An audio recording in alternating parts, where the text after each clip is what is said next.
सही है यार ये तो। वो तो क्या है। हाँ, बच्चे भी 12-13 ही हैं अभी।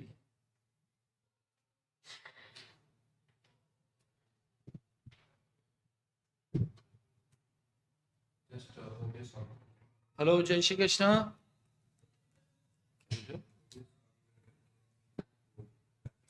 स्क्रीन बड़ी आएगी इसलिए। वो आपको दिखता है। Yes, okay. हाँ जी, आवाज आ रही है जी। आवाज आ रही है जी आपको?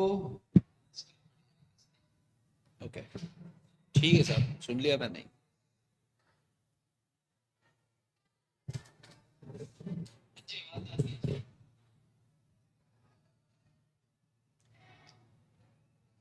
गुड इवनिंग अंचल पांडे, जय श्री कृष्णा, जय श्री कृष्णा।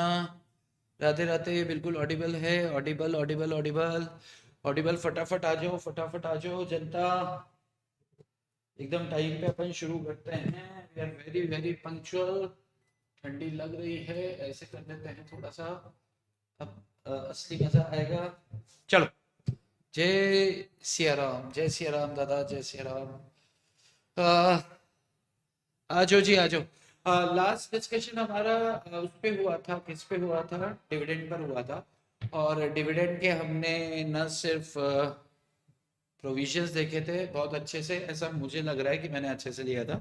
और दूसरा हमने उसके कुछ क्वेश्चंस किए थे। कुछ क्वेश्चंस हम कल करने वाले हैं। कल संडे है तो कल क्वेश्चन डे है। मीटिंग्स का थोड़ा पोर्शन छूट गया था डिस्कस करने से। पोर्शन नहीं, सॉरी, मीटिंग्स के थोड़े क्वेश्चंस छूट गए थे डिस्कस करने से। मीटिंग हो तो पूरा गया है, तो उसके ऊपर हम लोग चर्चा करेंगे।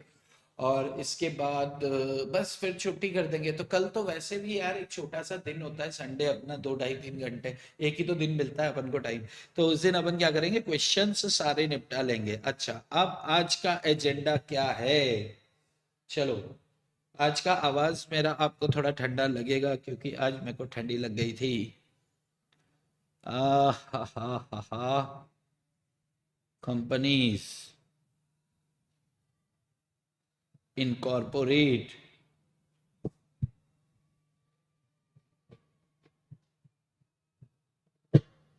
आउटसाइड इंडिया, जिसे हम क्या बोलते हैं, फॉरेन कंपनीज।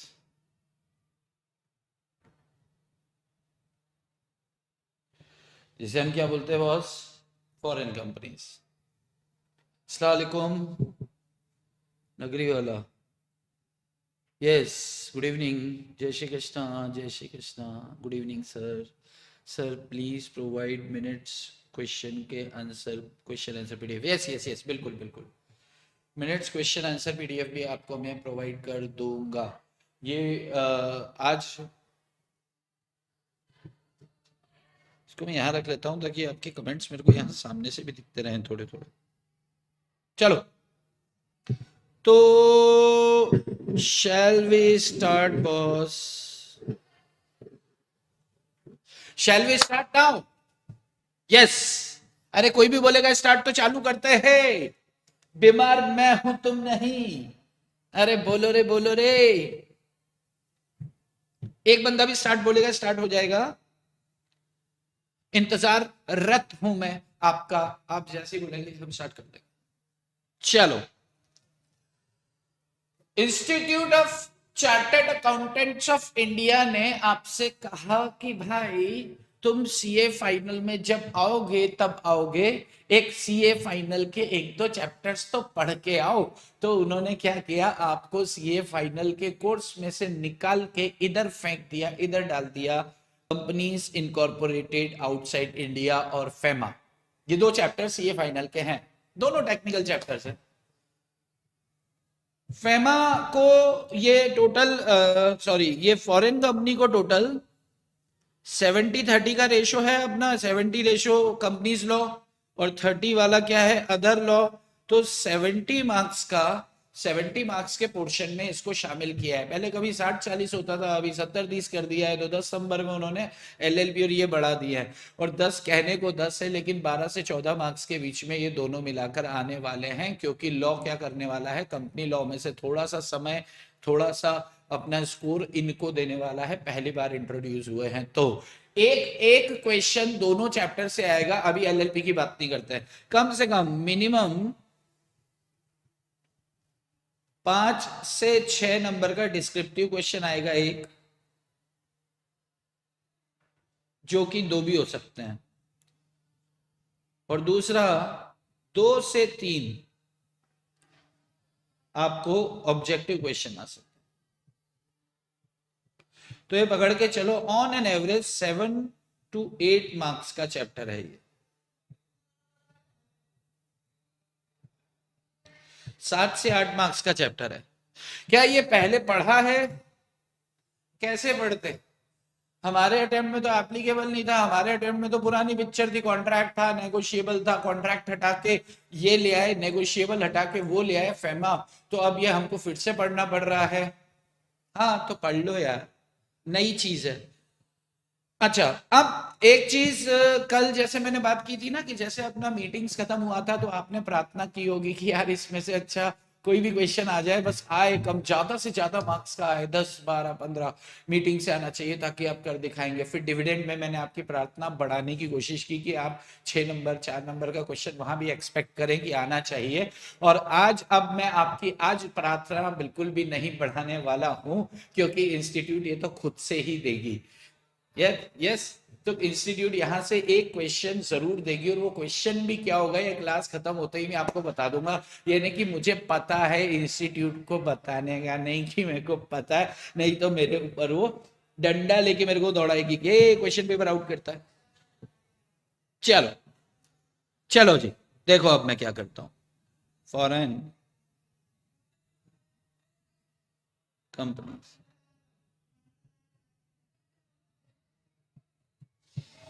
फॉरेन कंपनीज क्या होता है,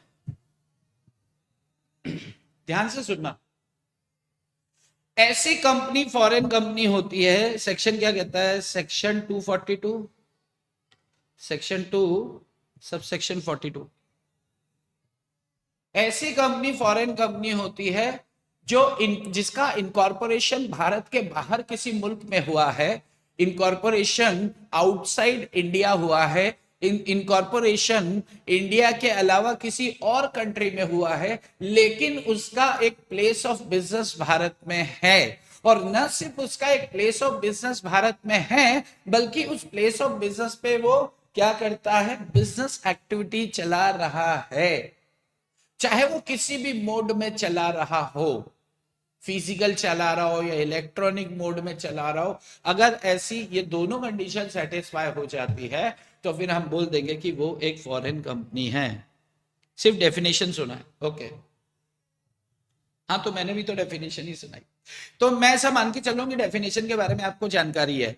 भाई इसमें डेफिनेशन में क्या है, 2 बातें बोली हैं। पहली बात क्या बोलते हैं कि फॉरेन कंपनी बोले तो क्या, a company in which has which, मैं ऐसा मान के चल रहा हूं, आप साथ साथ लिख रहे हैं, बहुत इंपॉर्टेंट है, बहुत टेक्निकल है, थोड़ा सा भी इधर उधर हो गया तो दिक्कत आएगी। तो आई जस्ट वांट कि आप साथ साथ लिखें, किसी तरह की कोई, अच्छा। और आज ना बिल्कुल मस्ती नहीं होगी, आप सिर्फ कॉन्सेंट्रेट होके अपन इस चीज को खत्म करेंगे। यस, कितने कितने दिनों में खत्म होगा वो भैया कहाँ गए सर, वो कंपनी ही इनकॉर्पोरेट होती है आउटसाइड इंडिया। अरे वाह, राधे राधे राधे राधे जी। चलिए, which has a place of business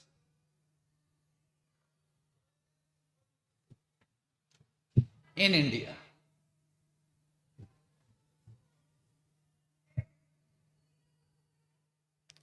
but incorporate outside India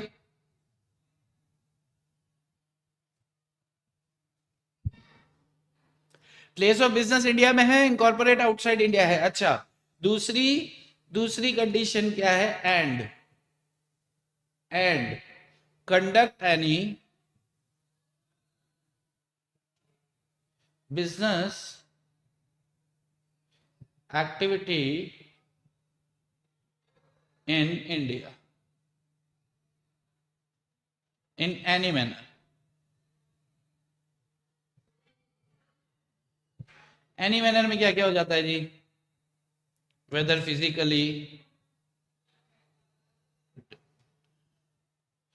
weather by himself itself, या तो वो खुद करे या फिर किसी अपने एजेंट से करवा ले, ठीक है, और फिजिकली करे या फिर ई मोड में करे, बस करे. Definition: any company, any body corporate which is incorporated outside India and which has a place of business in India. अब उसमें वो क्या करने वाला है? by itself और through an agent काम करे, फिजिकली और इलेक्ट्रॉनिक मोड काम करे, कोई बिजनेस एक्टिविटी रन उधर हो रही है. देखो फिर से, जब इसकी डेफिनेशन की बात करते हैं ना, तो डेफिनेशन में अपन को लगता है इसमें दो बातें, नहीं, इसमें तीन बातें हैं. ध्यान से सुनना. पहली बात क्या कि इनकॉर्पोरेशन देश के बाहर किसी भी मुल्क में हुआ है. इनकॉर्पोरेशन कहाँ हुआ है? कि भारत के बाहर किसी भी मुल्क में हुआ है, तो उसे अपन क्या बोल देंगे कि साहब ये कंपनी इनकॉर्पोरेटेड आउटसाइड इंडिया है. पहला. दूसरा, क्या उसका प्लेस ऑफ बिजनेस भारत में है? दूसरी शर्त. तीसरी शर्त, उसमें काम धंधा किया जा रहा है, अगर हाँ तो वो फॉरेन कंपनी है, अदरवाइज वो फॉरेन कंपनी नहीं है. क्वेश्चन यहीं से पूछा जाने की संभावना है. आपको बाकी सारे प्रोविजन आपसे पूछे जाएंगे तो आपको लगेगा कि ये क्या है प्रोसीजरल पार्ट. फॉरेन कंपनी है कि नहीं है, ये तय करने के बाद उन प्रोविजंस पे जाएंगे, और इसको तय करने में जितना समय लगेगा ना कि फॉरेन कंपनी है कि नहीं, उतने समय में सारा ही चैप्टर खत्म हो जाएगा आपका. तो this is very important thing, definition. यहां पर थोड़ा सा टेक्निकल है, ध्यान रखना. Any company which is incorporate outside India, इसका मतलब क्या? अच्छा, ये प्रावधान बनाने की जरूरत क्यों पड़ी होगी? ध्यान से सुनना. थोड़ी देर के लिए अब अपन कहानी बनाते हैं. कहानी हो जाए, एक छोटी सी कहानी, 30 ml एकदम ना. देखो, कोई कंपनी भारत के बाहर बनी, कोई कंपनी भारत के बाहर बनी, भारत के बाहर ही काम कर रही है, तो उसे क्या बोलेंगे? Body corporate. कोई कंपनी भारत के बाहर बनी है और भारत के बाहर काम कर रही है, उसे क्या कहेंगे? Body corporate. क्या वो फॉरेन कंपनी होगी? नहीं, प्लेस ऑफ बिजनेस नहीं है, भारत में प्लेस ऑफ बिजनेस नहीं है. अच्छा, कोई ऐसी कंपनी है जो भारत के बाहर यानी कि दुबई में बनी है, और उसकी एक ब्रांच जापान में है, और उसकी एक ब्रांच स्विट्जरलैंड में है, और उसकी एक ब्रांच पटना साहिब में है, पटना बिहार में. तो क्या वो कंपनी फॉरेन कंपनी होगी?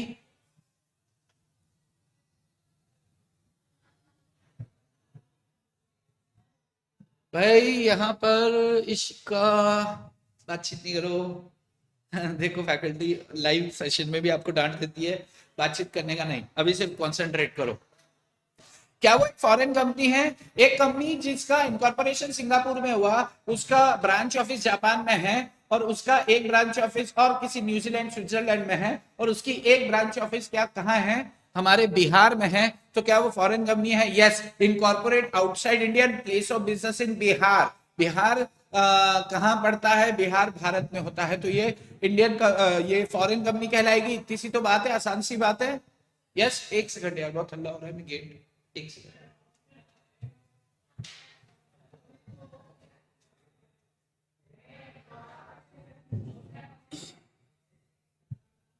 ओके ओके, चलिए, क्लियर है. अच्छा, अब आपसे मैं पूछता हूं एक सवाल. एक कंपनी है, a company incorporated in Dubai,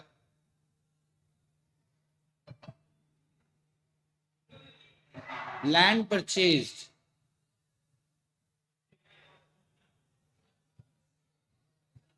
for doing business. कोई शोरूम खोलना है उनको, तो जमीन खरीदी है, फिर बनाएंगे शोरूम, उसके ऊपर फिर चालू करेंगे।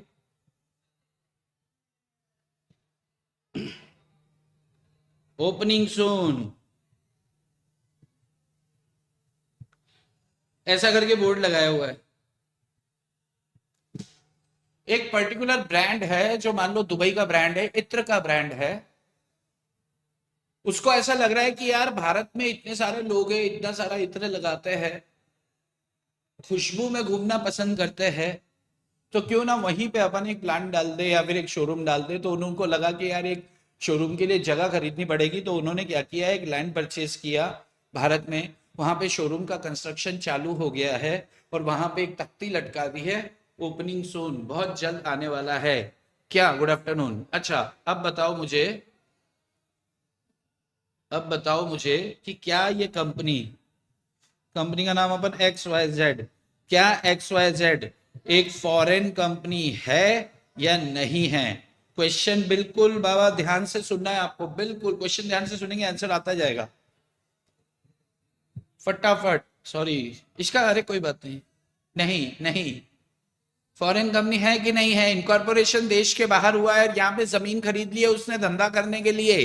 क्या ये एक फॉरेन कंपनी है? No no no no no no no no no, yes it is not conducting. नहीं नहीं, अभी नहीं, करो थोड़ा इंतजार। यहां पर उसने प्लेस ऑफ बिजनेस तो है, लेकिन अभी कंडक्ट एनी बिजनेस एक्टिविटी ये स्टार्ट नहीं हुआ है, इस बात का ध्यान रखना। एक बार सीए फाइनल में इसी डेफिनेशन के ऊपर 2 नंबर का क्वेश्चन पूछा गया था, और वो क्वेश्चन मैं आपसे पूछता हूं, सेम मतलब आईसीएआई नहीं पूछा था, तो जाहिर सी बात है आपके काम का है। तो क्वेश्चन नंबर 1 आप जीत गए, आप पास हो गए। क्वेश्चन नंबर 2 देखते हैं। Company incorporated outside India after conducting business, it will be a foreign company. Yes, yes, yes, yes, yes. चलो, एक कंपनी है XYZ, इसका इनकॉर्पोरेशन इंडिया में हुआ है, कोलकाता में हुआ है। इसका इनकॉर्पोरेशन कोलकाता में हुआ है, लेकिन मोर देन 50% शेयर होल्डर्स कहां के हैं? सिडनी के हैं। सिडनी एक गांव है ऑस्ट्रेलिया में, वहां के हैं। तो बताओ बच्चों, बताओ, 60% कर लो, मेजॉरिटी। एक कंपनी जो कलकत्ता में बनी है और उसके 60% शेयर होल्डर्स सिडनी के हैं, सिडनी ऑस्ट्रेलिया, यानी कि आउटसाइड इंडिया, और उसका प्लेस ऑफ बिजनेस भी सिडनी में है। तो बताओ बच्चों, बताओ, क्या ये इंडियन कंपनी होगी कि फॉरेन कंपनी? आपको एफसी लिखना है या फिर आईसी लिखना है? आपको एफसी या आईसी लिखना है। फॉरेन कंपनी है कि इंडियन कंपनी? एक क्वेश्चन और, उसमें 2-2 नंबर के 3 टुकड़े आते हैं कई बार। ऐसे बताओ तो फॉरेन कंपनी है, ऐसे अब बताओ तो फॉरेन कंपनी है। अब तो तुम्हें बताना ही पड़ेगा कि ये फॉरेन कंपनी है कि नहीं है। ऐसे करके 2-2 नंबर के 3 टुकड़े दे देंगे और ऊपर पूछेंगे बताओ बच्चों, बताओ क्या ये इनमें से कौन सी वाली फॉरेन कंपनी है? तो अपन को तीनों का इसी डेफिनेशन को घुमा घुमा के फिरा फिरा के लिखना होगा। ICICI, यस, ये एक इंडियन कंपनी। अच्छा सोचो, एक है मिस्टर राम। मिस्टर राम क्या कर रहा है? मिस्टर राम क्या करता है? एक कंपनी है XYZ, ये है दुबई की, ये दुबई की है।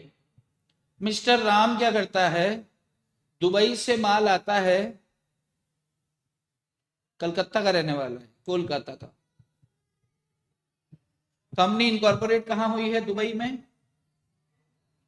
दुबई से माल आता है और मिस्टर राम क्या करता है? इस माल को, मिस्टर राम क्या करता है? इस माल को भारत में नहीं बेचता।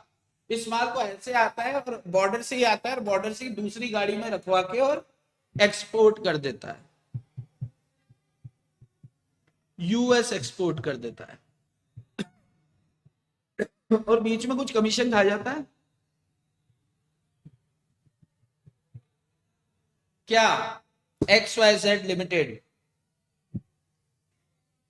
आईसी हुई या एफसी हुई, इंडियन कंपनी या foreign company?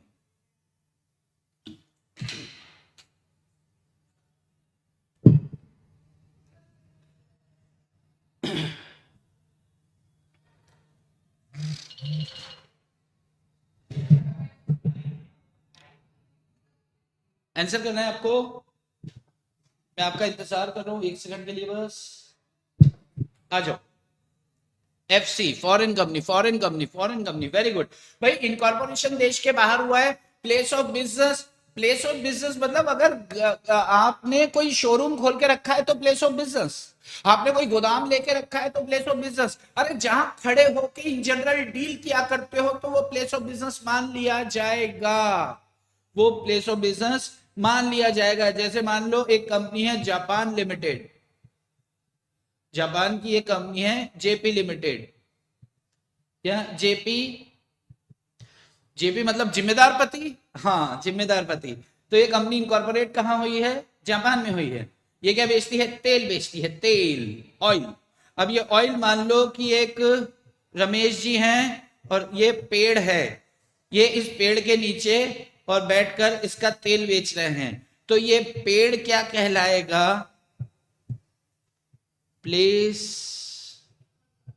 Of business in India. क्या place of business in India physical होना जरूरी है? नहीं, इलेक्ट्रॉनिक मोड में भी काम चलेगा तो भी काम चलेगा। प्लेस ऑफ बिजनेस ऑफिस होना जरूरी नहीं है, लेकिन इन जनरल हुआ करता है, वो बात अलग है। जैसे टेलीबिजनेस होता है, टेलीबिजनेस। चलो ई मोड की बात करें, देखो फिर से सुनो डेफिनेशन क्या कह रही है, डेफिनेशन क्या कह रही है भाई साहब, आते वापस यहाँ। एक कंपनी जिसका इनकॉर्पोरेशन मुल्क के बाहर किसी भी मुल्क में हुआ है, देश के बाहर किसी भी देश में हुआ है, इनकॉर्पोरेशन देश के बाहर हुआ है, लेकिन उसका उसका क्या, उसका क्या प्लेस ऑफ बिजनेस भारत में है। अब वो प्लेस ऑफ बिजनेस साहब शेयर ट्रांसफर ऑफिस है, प्लेस ऑफ बिजनेस मान लिया जाएगा। रजिस्ट्रेशन किसी तरह का कोई भी ऑफिस है जहां से बैठ के कंपनी एक डिसीजन, जनरली डिसीजन लिया करती है, तो वो प्लेस ऑफ बिजनेस मान लिया जाएगा। अब या तो कंपनी खुद, जैसे बॉम्बे के अंदर एप्पल ने अपना खुद ने डाल दिया, पहले एजेंट के थ्रू बिकवाया करते थे, अभी सुना ना आपने हल्ला हुआ कि एप्पल खुद आके अपना स्टोर डाल रहा है, बहुत अच्छी बात है, डालो यार, बेचो। तो या तो वो खुद या फिर किसी एजेंट के थ्रू करवाएंगे, या तो फिजिकली होगा। फिजिकली जैसे डोमिनोज, खाने वाने की बात करें, अगर अपन फूड चेन की बात करें, डोमिनोज, पिज्जा, गाड़ियों की बात कर लो, मर्सिडीज, लैम्बोर्गिनी करके गाड़ी है, फरारी सचिन तेंदुलकर के पास थी सबसे पहले, बहुत समय पहले कभी आई थी तो सचिन के पास थी, गिफ्टेड थी उसको, कितना मजा आया होगा ना उसको। तो फॉरेन कंपनी, आप मॉल में जाते हैं तो जितने मतलब 80% ब्रांड्स फॉरेन ब्रांड्स हैं। घूमने जाते हैं, ये शर्ट अपने को तो नाम भी नहीं पता होते और ऐसा लगता है कि साला पुराने कपड़े ब्रांड का नाम दे के बेच रहे हैं, ऐसे फेड फेड से कलर हुआ, अपने को लगता है क्या है यार इतना महंगा, 2000 की शर्ट है, 350 से ज्यादा की कीमत नहीं लग रही है, ऐसा लगता है कई बार अपन को कि इनके कलर ऐसे गंदे गंदे से होते हैं। बट ठीक है, ब्रांड है और सबके शोरूम यहां पर है, तो सब क्या है? फॉरेन कंपनीज है। बात समझ में आ रही है?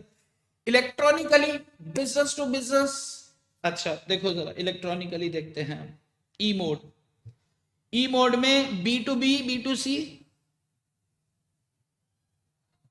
बिजनेस टू बिजनेस,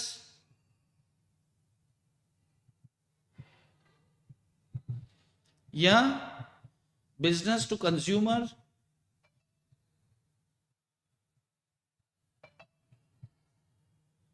अरे बिजनेस टू कंज्यूमर। अरे भाई अगर मान लो कि हमारी कंपनी ऑस्ट्रेलिया में बनी है, यानी कि हमारा इनकॉर्पोरेशन देश के बाहर हुआ। अब सवाल बस इतना सा है, क्या वो भारत में काम कर रही है? जवाब आता है हाँ, इसीलिए तो हम पढ़ेंगे, अगर नहीं कर रही होती तो अपन इसके अंदर पढ़ते नहीं। हाँ भारत में काम कर रही है। क्या काम कर रही है? कि सबको माल बेचते हैं, सबको मतलब जिसको खरीदना है उसको दे देते हैं, तो बिजनेस टू कस्टमर, डायरेक्ट माल बेचते हैं। नहीं, हम किसी एक बंदे को वहां माल बेचते हैं और वो सबको करता है, तो बी टू बी, और वो करेगा B to C, business to customer. Yes, जो अपने ये होते हैं, रुको मैं आपको ये नोट्स, अच्छा नोट्स देखे आपने? ये देखिए, यहां से स्टार्ट कर लेते हैं, मैं आपको फटाफट खटाखट इसको बता देता हूं ताकि लिखना ज्यादा नहीं पड़ेगा आज। फॉरेन कंपनी बोले तो क्या, foreign company means any body corporate registered या incorporated outside India has a place of business in India whether by itself और थ्रू एन एजेंट फिजिकली और थ्रू इलेक्ट्रॉनिक मोड। पहली बात, एंड यहां पे और नहीं लिखा, एंड लिखा, एंड और भारत में वो व्यापार कर रहा हो। इलेक्ट्रॉनिक मोड का मतलब क्या है? इलेक्ट्रॉनिक मोड के अंदर उसने 4-5 बातें दी हैं, इसमें से 4-5 बातें आपको पता होना चाहिए कि business to business, business to consumer की बात यहां पे कर रहा है। दूसरी बात कर रहा है offering to accept deposit, inviting deposit और एक्सेप्ट। ध्यान से सुनो, अगर कोई फॉरेन कंपनी, ये बात तय हो गई कि वो फॉरेन कंपनी है, हमें ऐसा लग रहा है, इनकॉर्पोरेशन देश के बाहर हुआ और भारत में आके भारत के लोगों से कह रहे हैं कि हमारे शेयर्स खरीदो, हमें हमारे पास पैसा जमा करो, बाहर के म्यूचुअल फंड है, आप इन्वेस्टमेंट करने के लिए जाएंगे, तो लॉ क्या कहता है? फॉरेन कंपनी मान लेना इलेक्ट्रॉनिक मोड में हमारे लोगों से पैसा उठा रहे हैं। यस, बैंक होते हैं, बैंक ऑफ अमेरिका सुना ही गया, बैंक ऑफ डुशे। हाँ, ये क्या कर रहे हैं? हमारी पब्लिक से पैसा इकट्ठा कर रहे हैं, तो ये फॉरेन कंपनीज में की डेफिनेशन में कवर होते हैं। Financial settlement, web based marketing. Web based marketing क्या होती है? Web based advisory, transactional database services. यार क्या होता है, जैसे आप वेब बेस्ड मार्केटिंग मतलब वो टारगेट कस्टमर को पकड़ते हैं लोग। ध्यान से सुनना, ऑनलाइन क्या होता है, जैसे मान लो अपन कोई भी चीज सर्च करते हैं ना, तो ये आपने 11th-12th में पढ़ रखा है, वही चीज मैं आपको बता रहा हूँ, कोई नई बात नहीं बता रहा हूँ, कोई नई बात नहीं बता रहा हूँ। 11वीं 12वीं के सिलेबस में कहीं ना कहीं सिलेबस में होता है, नहीं होता है, बट जनरली फैकल्टीज बताती है कि साहब कभी आप गूगल में जाके कुछ सर्च करोगे ना, तो क्या होगा, गूगल को पता चल जाता है कि इसको क्या चीज चाहिए। आपने अगले दिन फिर सर्च किया तो गूगल को आपकी हैबिट्स का पता चल जाता है कि आप क्या चीजें ज्यादा पसंद करते हो। यस, जैसे मान लो कि आप किसी मोबाइल के बारे में आज सर्च किया, 2 दिन बाद किसी और मोबाइल के बारे में सर्च किया, 3 दिन बाद टैब के बारे में सर्च किया, तो चौथे दिन आपके पास क्या होगा, विज्ञापन आ जाएगा किसी मोबाइल कंपनी का।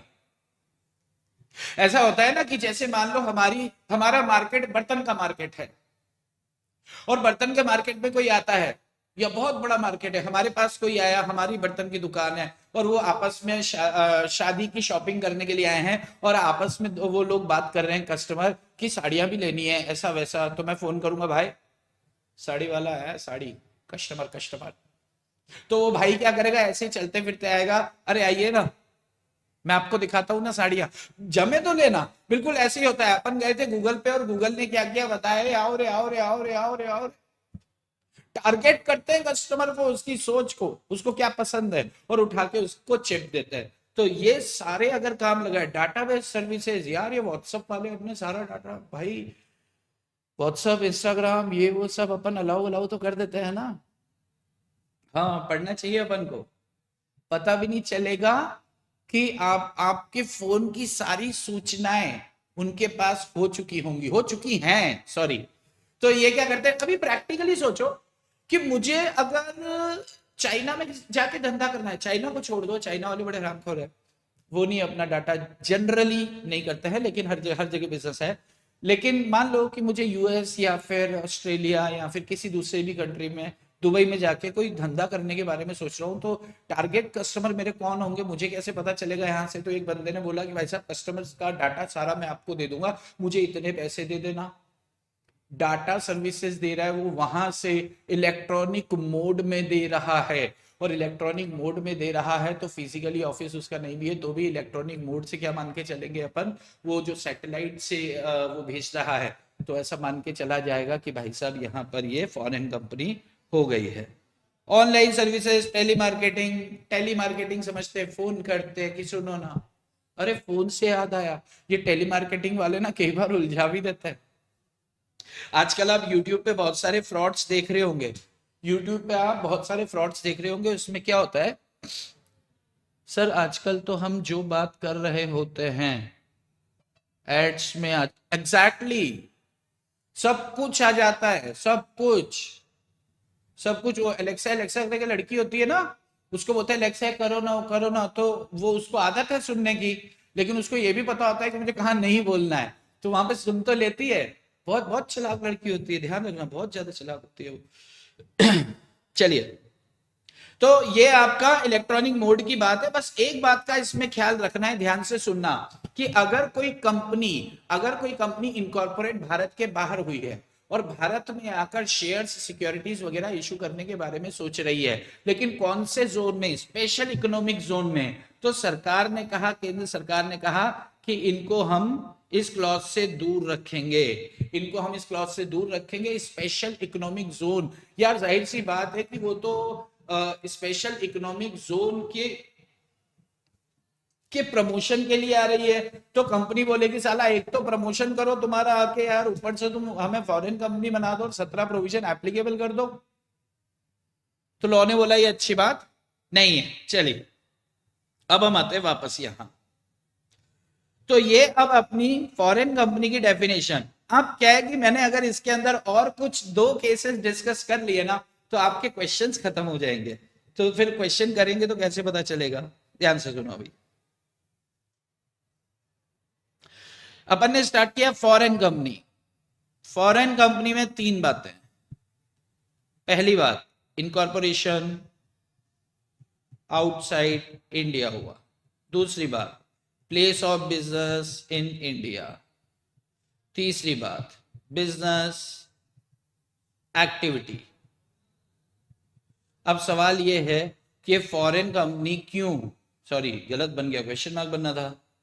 सवाल यह है कि फॉरेन कंपनी का प्रावधान बनाने की जरूरत क्यों है। ध्यान से सुनना, कोई कंपनी भारत के बाहर से आई है, भारत के लोगों के साथ व्यापार व्यवहार सब कुछ कर रही है, और कंपनीज एक्ट की डेफिनेशन, ध्यान से सुनना, कंपनीज एक्ट एप्लीकेबल होता है क्या?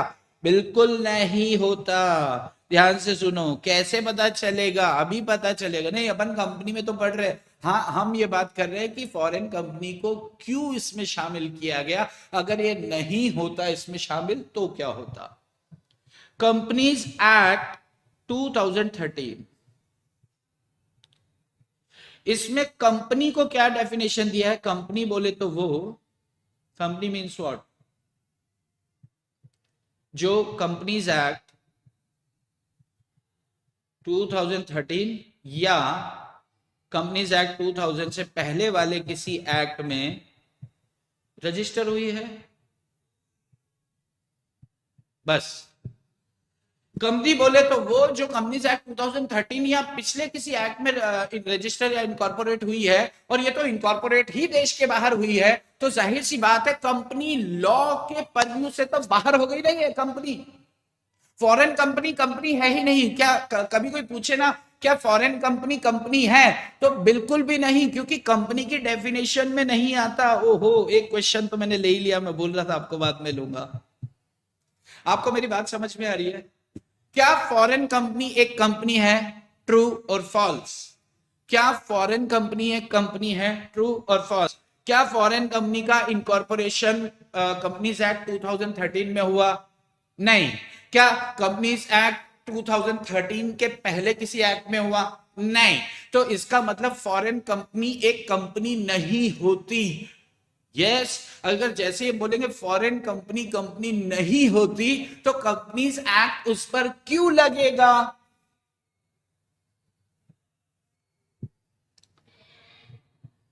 कंपनीज एक्ट के प्रोविजंस एप्लीकेबल नहीं होंगे। देखो एकदम अभी ये स्टेटमेंट पे खत्म करोगे ना तो वो हो जाएगा, न्यूज चैनल वाले खाली बीच की लाइन निकाल के परोस देते हैं। अभी पूरी पिक्चर डिस्कस कर रहे हैं, कहानी सुन रहे, कहानी सुनते ही पिक्चर खत्म हो जाएगी। ध्यान से चलते रहना। क्योंकि ये कंपनीज एक्ट 2013 में रजिस्टर नहीं हुआ, क्योंकि कंपनीज एक्ट 2013 के पहले कभी रजिस्टर नहीं हुआ, तो ये कंपनी नहीं है, और कंपनी नहीं है तो कंपनीज एक्ट के प्रोविजंस इस पे नहीं लगेंगे। लेकिन जनता क्या कह रही है, सर अगर कंपनीज एक्ट के प्रोविजन नहीं लगेंगे तो साला कोई भी आएगा बाहर से और हमें लूट के चला जाएगा। तो ये तो गलत बात है। सरकार ने बोला देखो इमोशनल मत हो, हम एक काम करते हैं, कुछ प्रोविजंस बना देते हैं।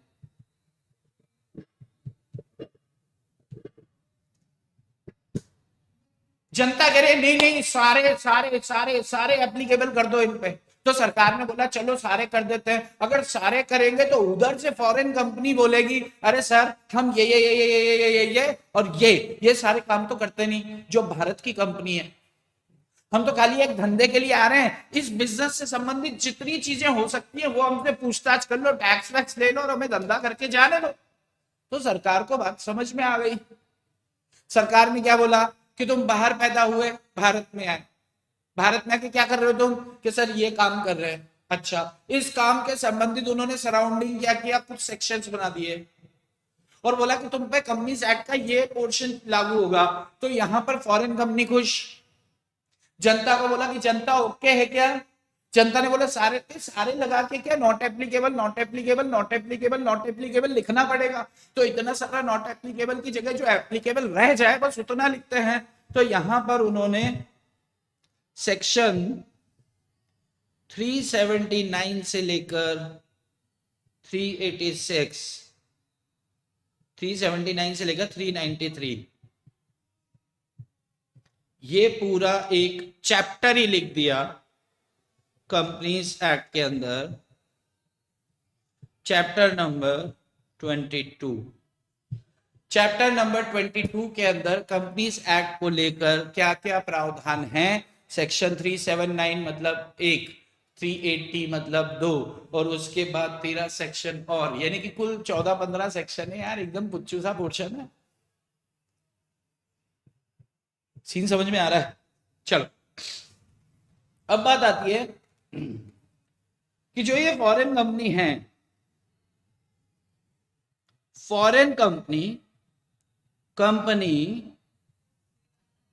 तो नहीं है, फॉरेन कंपनी तो नहीं है। तो फॉरेन कंपनी क्या है, फॉरेन कंपनी एक बॉडी कॉर्पोरेट, बीसी मतलब लिख देता हूं क्योंकि आप सब महान हैं, आपको पता नहीं चलेगा मतलब बीसी क्या है। बॉडी कॉर्पोरेट बिल्कुल संजीदगी से सुनते चलना बॉस, रीसाउंडिंग नो।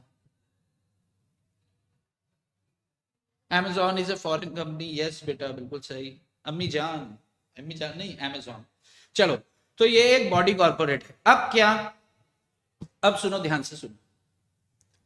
सर हमारे यहां अगर कंपनी बनाते हैं तो 0 to zenith प्रोविजंस होते हैं, क्या इनके लिए भी है? तो सरकार ने बोला हाँ है। नहीं सर जैसे आके इन्होंने प्रोस्पेक्टस वगैरह इशू किया, शेयर अलॉट ये वो दुनिया सब मतलब बना लिया। अरे यार तुम पढ़ो तो सही, एक बार देखो तो सही, सब कुछ कवर है इसके अंदर। अच्छा सर हम देखते हैं। तो सबसे पहले सेक्शन 379 से स्टार्ट किया और 379 में दो ही बातें हैं, 379 में दो ही छोटी छोटी सी बातें हैं कि 379 कहता है कि ये जो फॉरेन कंपनी के प्रोविजंस हैं,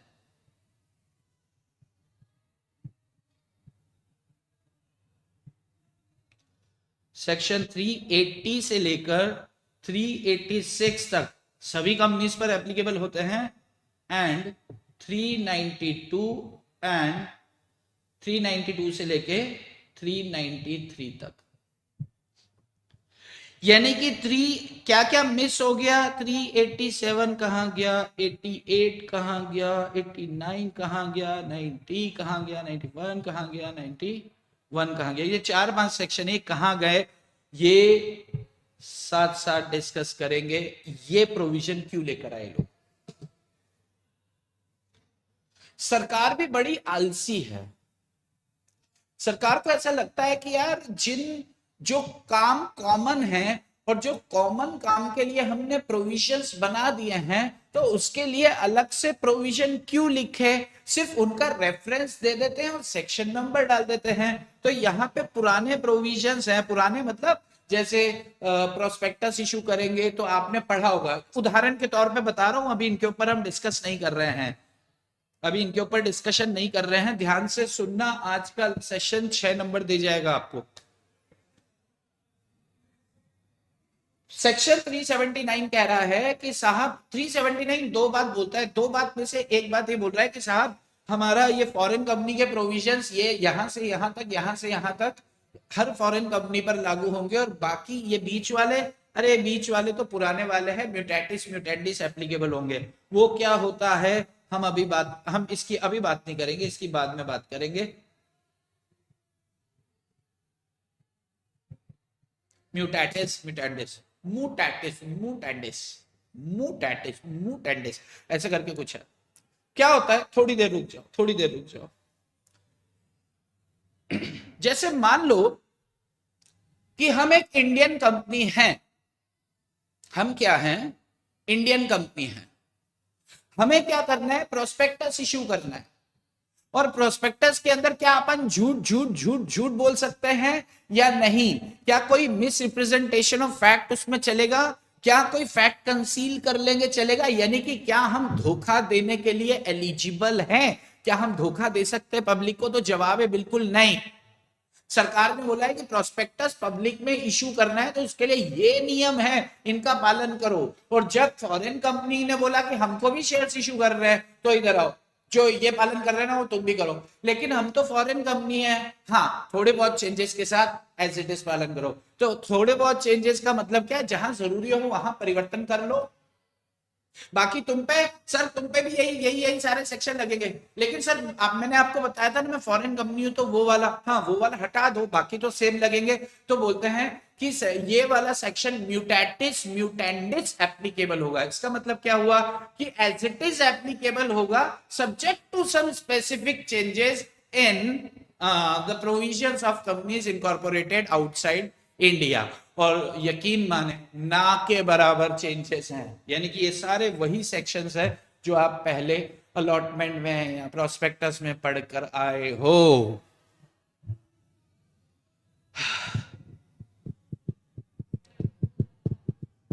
क्या किसी का सवाल है, सेक्शन याद रखने की जरूरत नहीं, कोई जरूरत नहीं है, दो चार ये तो क्या है, नहीं नहीं नहीं नहीं, वो अपन जो 148 तक तो आप पूरा, अब मैं पूरा आपको याद करा दूंगा, उसमें आपको याद रखने की जरूरत नहीं है, ये अगर रहता है नहीं रहता है चलेगा। प्रैक्टिकली सोचो, अगर अगर कंपनी लॉ आपसे सवाल पूछना चाहता है कि यार शेयर्स इशू करने के लिए प्रोस्पेक्टस आया, ये आया वो आया दुनियादारी, तो वो वहां से पूछ लेगी इंडियन कंपनी से, क्योंकि वहां पर तमाम तरह के क्वेश्चंस बनते हैं, यहाँ पे तो क्वेश्चन ही नहीं बनता। तो ये जो म्यूटेटिस म्यूटेंडिस वाले सेक्शंस है ना, ये एकदम ये मान के चलो कि आधे घंटे में सारे डिस्कस होके खत्म हो जाएंगे, छोटे छोटे छोटे छोटे छोटे छोटे से सेक्शंस, क्योंकि पुराने रेफरेंसेस चलेंगे इसमें। अब दूसरी बात क्या कहता है, ये तो पहली बात है, दूसरी बात क्या कहता है, ध्यान से सुनना। एक कंपनी है ABC, incorporate Dubai, place of business Kota Rajasthan, तो ये कौन सी कंपनी हो गई, फॉरेन कंपनी। इस फॉरेन कंपनी के 50% और मोर शेयर्स, चाहे वो इक्विटी हो या प्रेफरेंस हो, और इन कॉम्बिनेशन देयर ऑफ, किसके पास हो, हेल्ड बाय, किसके पास हो, इंडियन सिटीजन्स के पास हो,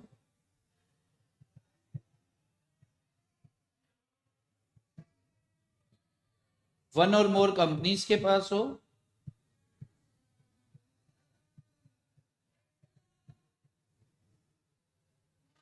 या वन और मोर बॉडी कॉर्पोरेट के पास हो,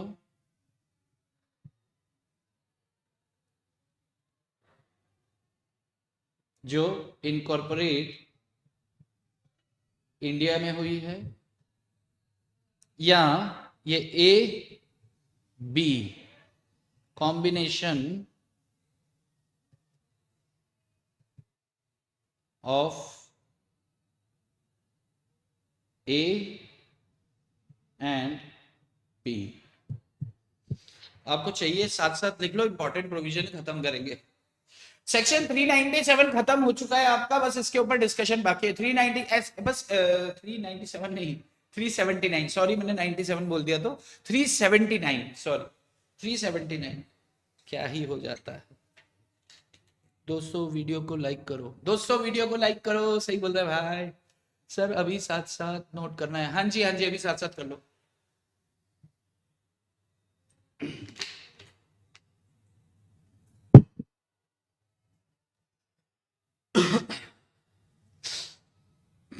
साथ साथ नोट कर लो।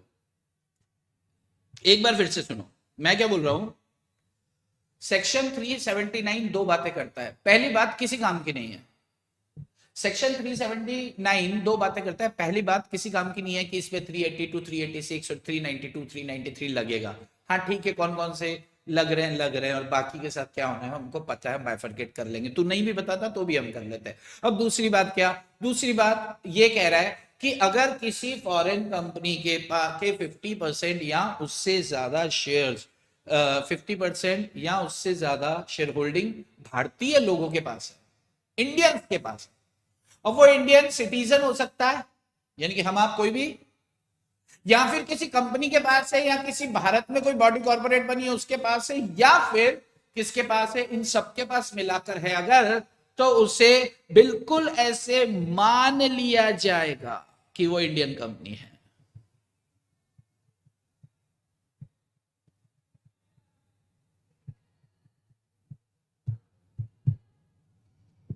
यानी कि चैप्टर 22 के प्रोविजंस तो लगेंगे ही, क्योंकि इनकॉर्पोरेट आउटसाइड इंडिया था।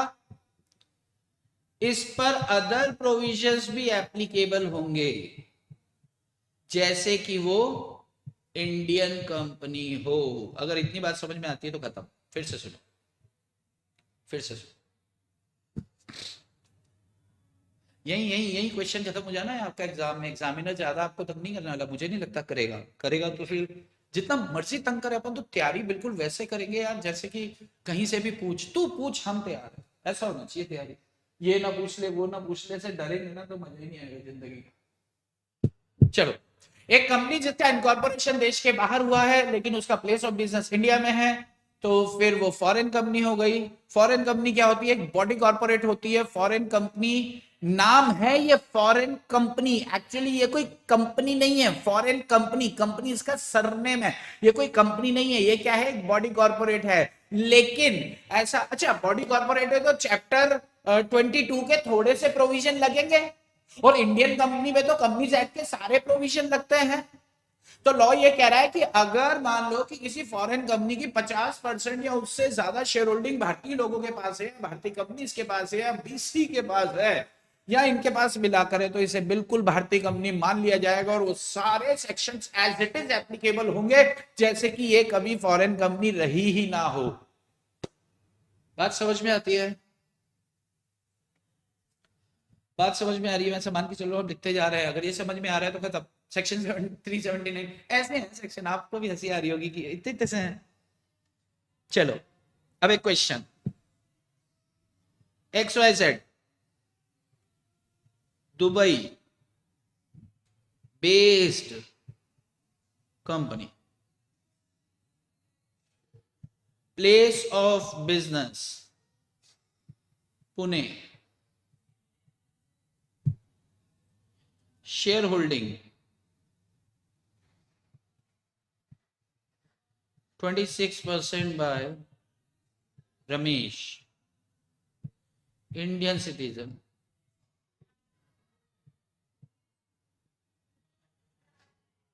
shareholding 25% by ABC Limited, or remaining others, remaining others.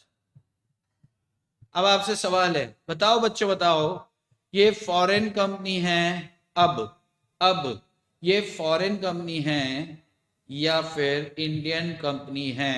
बताओ बच्चों बताओ, ये फॉरेन कंपनी है या फिर इंडियन कंपनी है? You have to decide whether this XYZ is a foreign company or chapter 22 will be applicable.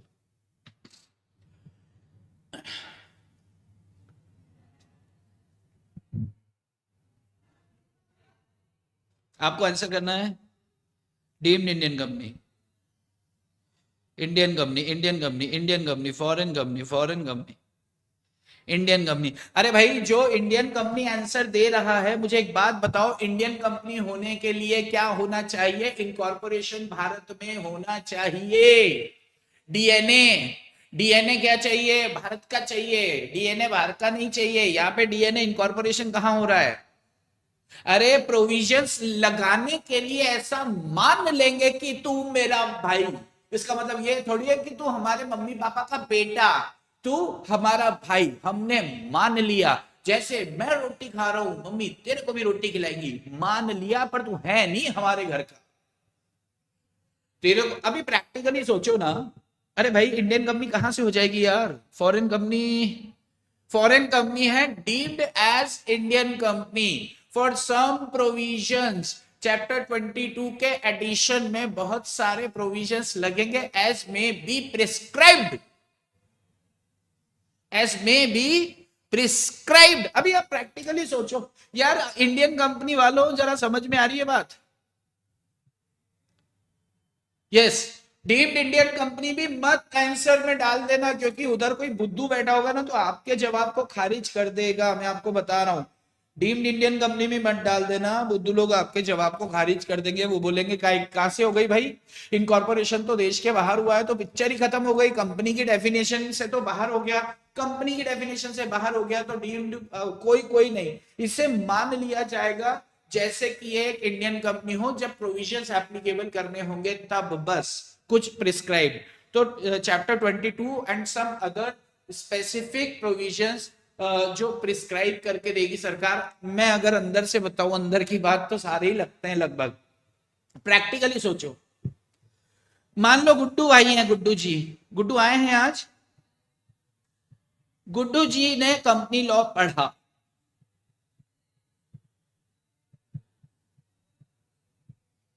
एक कंपनी बनाई,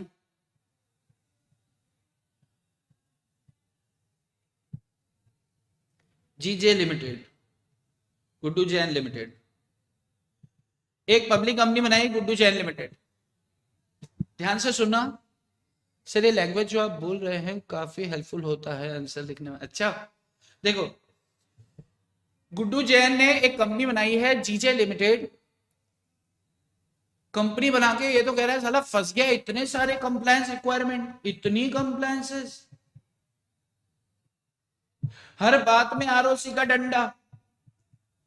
आर्टिकल आपने ऑल्टर किया, आरओसी को कागज दो, ये किया आरओसी को कागज दो, वो किया आरओसी को कागज दो। सेक्शन 400 500 सेक्शन है, सबको फॉलो किया, सब में आरओसी को कागज दो। अरे पगला जे रे, वही धंधा हम भी कर रहे हैं, पापड़ हम भी बेच रहे, गुड्डू भाई भी बेच रहे कंपनी बना के, और वही पापड़ एक विदेश में बनी हुई कंपनी आके बेच रही है अपने देश के अंदर। उस पर तो सिर्फ चैप्टर 22 लग रहा है। तो गुड्डू को एक बात समझ में आ गई। गुड्डू ने क्या किया कि ये गुड्डू चला गया दुबई, और दुबई में जाके कंपनी बनाई, दुबई में जाके कंपनी बनाई। और गुड्डू ने मीटिंग्स भी अच्छे से सीखा था, तो इसे पता था कि कंट्रोल किसी और के हाथ में ना जाए, इसलिए 50% या उससे ज्यादा तो अपन ही रख लो। तो गुड्डू वापस आया और वो कंपनी इनकॉर्पोरेटेड आउटसाइड इंडिया, और भारत में आने के बाद 50% शेयर्स या उससे ज्यादा 50-60% ताकि कंट्रोल अपने पास रहे कर लिया। और यहाँ पे आके अब क्या बेच रहा है? पापड़। और इन पर अब क्या एप्लीकेबल हो रहा है? सिर्फ चैप्टर 22। बात समझ में आ रही है?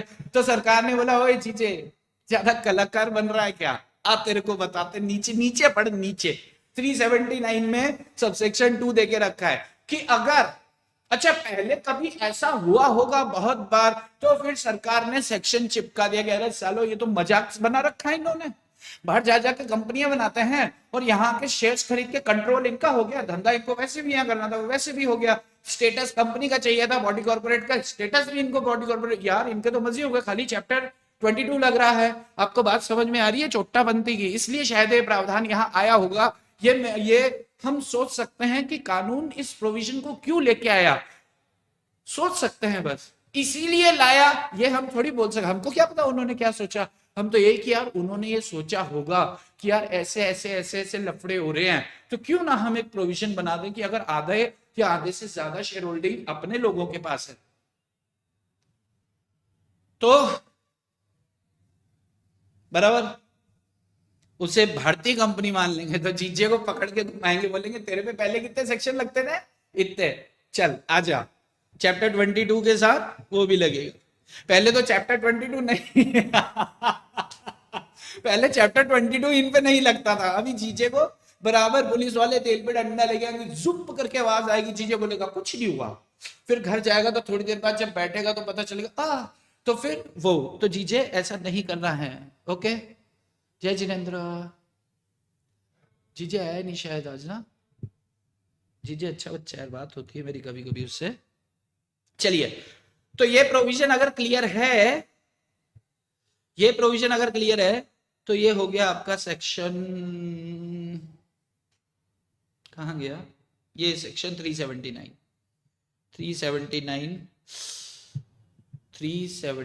का सब सेक्शन 2 बोलता है ये सारी बात।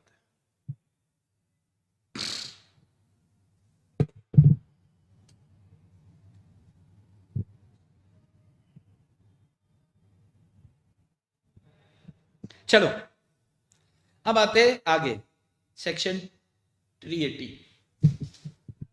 सेक्शन 380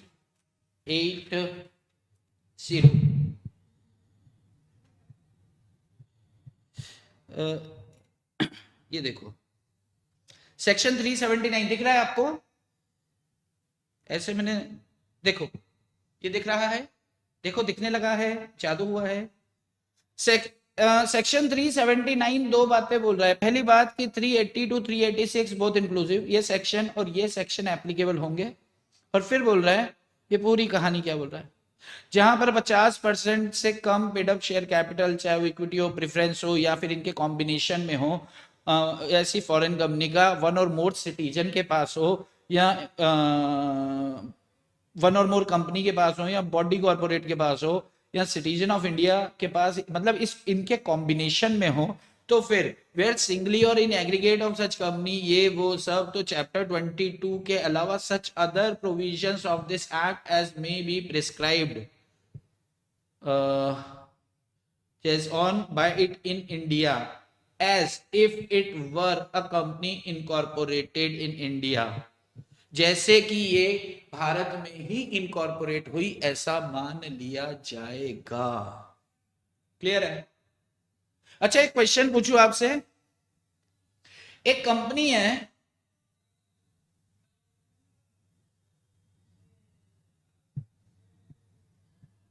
एक कंपनी है वाई वाई, कहां की है, दुबई बेस्ड, कहां की बेस्ड कंपनी है, दुबई बेस्ड कंपनी है, बहुत अच्छी बात है।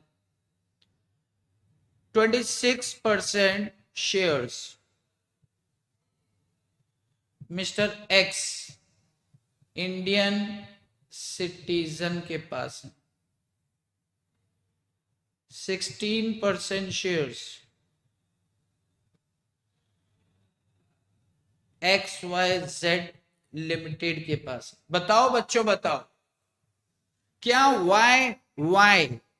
वाई सेक्शन 379 सबसेक्शन 2 के अंदर फॉरेन कंपनी जो ये है, क्या इसे इंडियन कंपनी बिल्कुल इसे बिल्कुल ऐसा मानकर प्रोविजन लगा देंगे कि अगर ये भारत में पैदा होती तो क्या लगता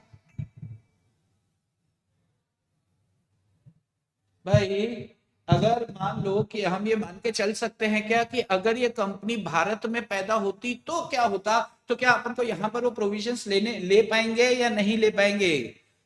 कौन कौन से सेक्शंस एप्लीकेबल हो रहे हैं इस पर देखो जरा। अरे बोलो ना, अरे कैसे करते हो? नो अच्छा, आपका जवाब क्या होता अगर 10% शेयर्स एलएलपी के पास हैं? आपका जवाब क्या होता अगर 10% शेयर्स एलएलपी के पास हैं? आपका जवाब क्या होता अगर 10% शेयर्स एलएलपी के पास हैं? आपके सामने प्रोविजन है। आपका जवाब क्या होता अगर 10% शेयर्स एलएलपी के पास हैं? सिर्फ चैप्टर 22 लगेगा अब, या फिर बिल्कुल ऐसा मान लेंगे डीम्ड इंडियन वाला सीन बनेगा क्या यहाँ पर? नो, नहीं ले पाएंगे। देखो जरा, अगर 10% आंसर करना है आपको, आपको आंसर करना है yes, no, no, chapter 22 only. Okay, कुछ लोग कह रहे हैं चैप्टर 22 ओनली, नहीं, हाँ। रिया क्यों नहीं? दिलीप कुमार क्यों नहीं? क्यों नहीं? नेमिका क्यों नहीं? आर्यन, हाँ। अरे मुझे एक बात बताओ, डेफिनेशन में क्या बोला है? डेफिनेशन में बोला है इंडियन सिटीजन, इंडियन सिटीजन के बाद 26% है ना? और क्या बोला है? और बोला है कि साहब ये कंपनी कंपनी 16% है ना? उसके बाद क्या बोला है? Body corporate. क्या एलएलपी बॉडी कॉर्पोरेट होती है क्या? एलएलपी जो अपने भारत में बनती हैं, क्या वो बीसी हैं? बीसी? तो जवाब आता है हाँ। अरे हाँ, तो क्या यहाँ पर छुपा रखा है क्वेश्चन को? समझ में आ रही है बात? एक शब्द से, मैं ना कहता था कि शब्दों से, शब्दों के खेल हैं, चलाओ ना शब्दों के बाण रे, कहीं निकल ना जाए प्राण रे, चलाओ ना शब्दों के बाण रे। देखो, ये बॉडी कॉर्पोरेट पीछे छुपा हुआ है, और ये बॉडी कॉर्पोरेट जो पीछे छुपा हुआ है, ये बॉडी कॉर्पोरेट जो पीछे छुपा हुआ है, तो ये एलएलपी जो है अपना बॉडी कॉर्पोरेट में रजिस्टर होता है, ठीक है। और ये एलएलपी के लिए जो बोला जा रहा है, देखो किसी का कहना है कि वो इंडिया का है कि नहीं। क्वेश्चन जब स्टार्ट हुआ है तो ये स्टार्ट होते ही अपन ने बोल दिया कि भाई साहब ये इंडियंस के पास ये हैं, 26% इंडियन सिटीजन है, ये इंडियन कंपनी है, और ये बॉडी कॉर्पोरेट, ये आपका एलएलपी, इंडियन एलएलपी के पास है। तो अगर ये है तो फिर क्या माना जाएगा इसको? मतलब ये चैप्टर 22 के साथ बाकी प्रोविजंस भी ऐसे एप्लीकेबल होंगे जैसे कि ये भारत में रजिस्टर होती तो कैसे एप्लीकेबल होते। अगर इतनी बात समझ में आ रही है तो सेक्शन 379 इज ओवर। सेक्शन 380 क्या कहता है? सेक्शन 380 कहता है कि पहले आप बाहर आ जाओ। सेक्शन 380 क्या कहता है कि डॉक्यूमेंट्स टू आरओसी,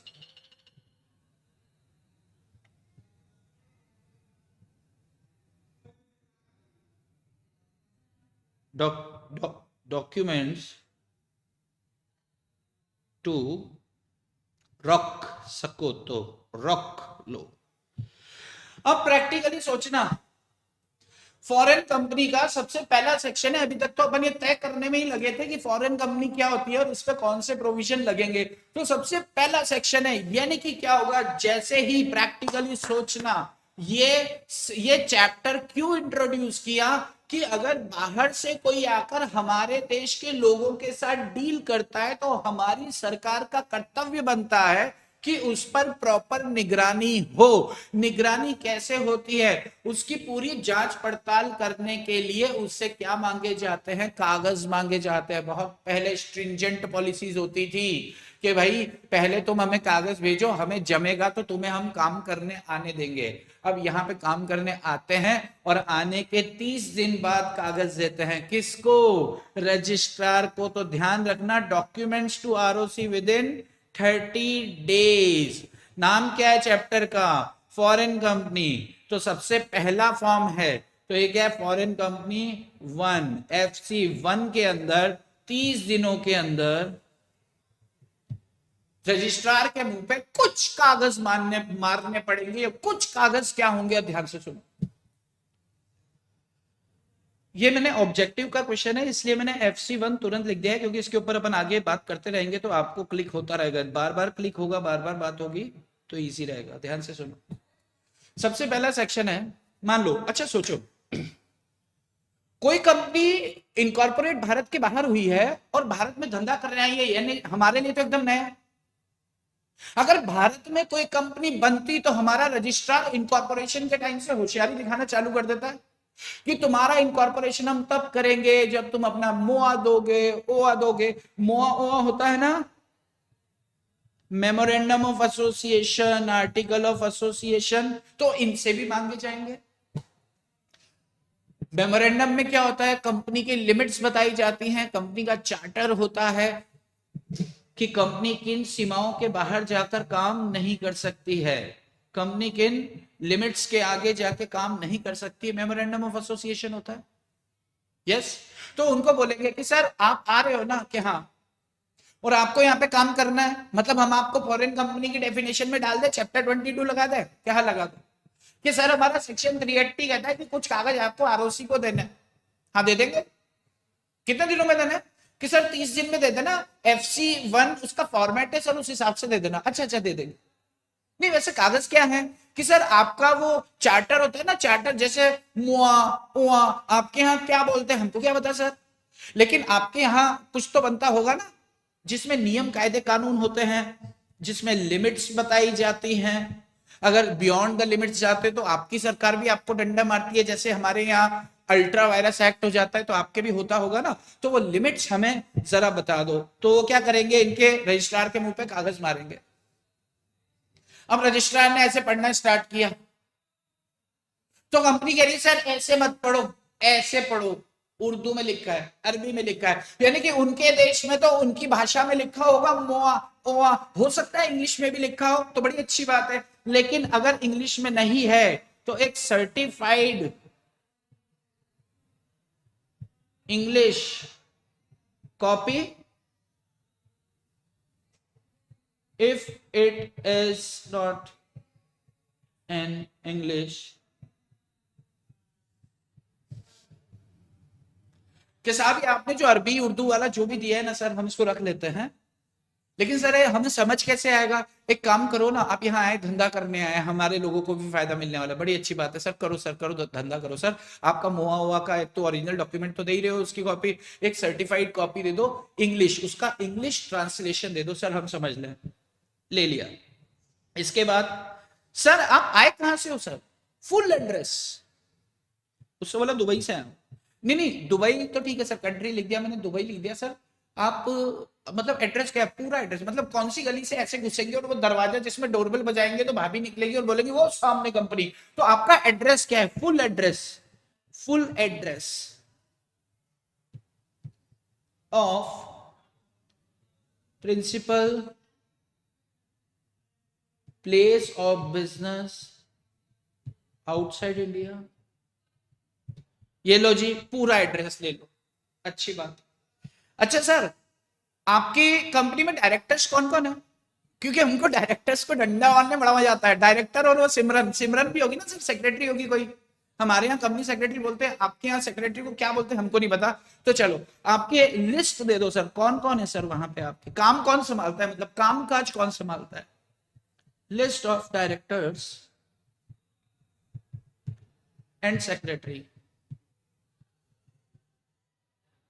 तो इससे क्या किया, उनके नाम दे दिए, अलबख्श, खुदा बख्श, नाम बख्श, बख्श थे कुछ, बहुत सारे ऐसे ऐसे नाम थे, गुरबख्श, गुरबाज, राशिद, नबी, और अफगानिस्तान में क्या नाम होता है, चलो क्रिकेटर के आधार, चलो उन्होंने जो भी नाम दिए, तो हमने बोला नहीं सर सर सर रुको रुको सर, रुको सर, सर सिर्फ नाम से नहीं चलेगा, पूरी डिटेल्ड इंफॉर्मेशन दो, उनका नाम बताओ, उनके पापा का नाम बताओ, उनका एड्रेस बताओ, उनकी नेशनैलिटी बताओ, कौन से देश के हैं, अरे हमारे देश के हैं, नहीं नहीं नहीं नहीं, 4 हमारे देश के हैं, 2 किसी दूसरे देश से आए हैं, तो उस देश की भी नेशनैलिटी बताओ, और हमारे जिस देश में आपके पास में काम कर रहे हैं वो भी बताओ, उनका मेल आईडी बताओ, उनका फोन नंबर बताओ, उनका फैक्स बताओ, उनका डेट ऑफ बर्थ बताओ, उनका क्या बताओ और क्या, मतलब डिटेल्ड इंफॉर्मेशन यार, आप समझ लो, सीधी सी बात है, आधार कार्ड, पैन कार्ड, ये कार्ड, वो कार्ड, डिटेल्ड इंफॉर्मेशन ले रहे हैं अपन,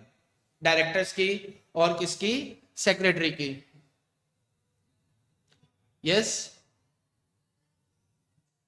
यस, चलो अब देखते हैं आगे।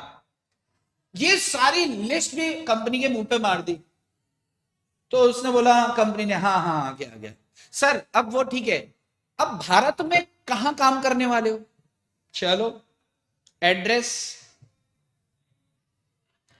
इन इंडिया, जो भारत में प्लेस ऑफ बिजनेस है, वो प्लेस ऑफ बिजनेस आपका कहां पे सिचुएटेड है, ये भी बता दो कि प्लेस ऑफ बिजनेस भारत में कहां होगा।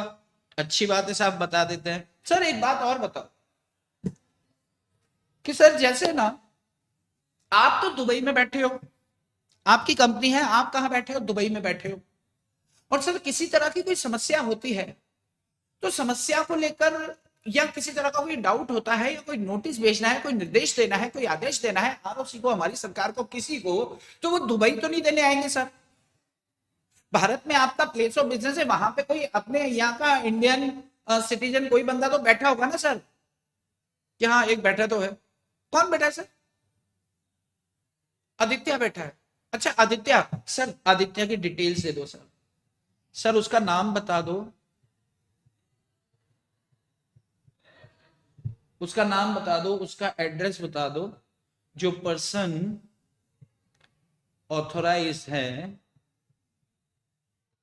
In India.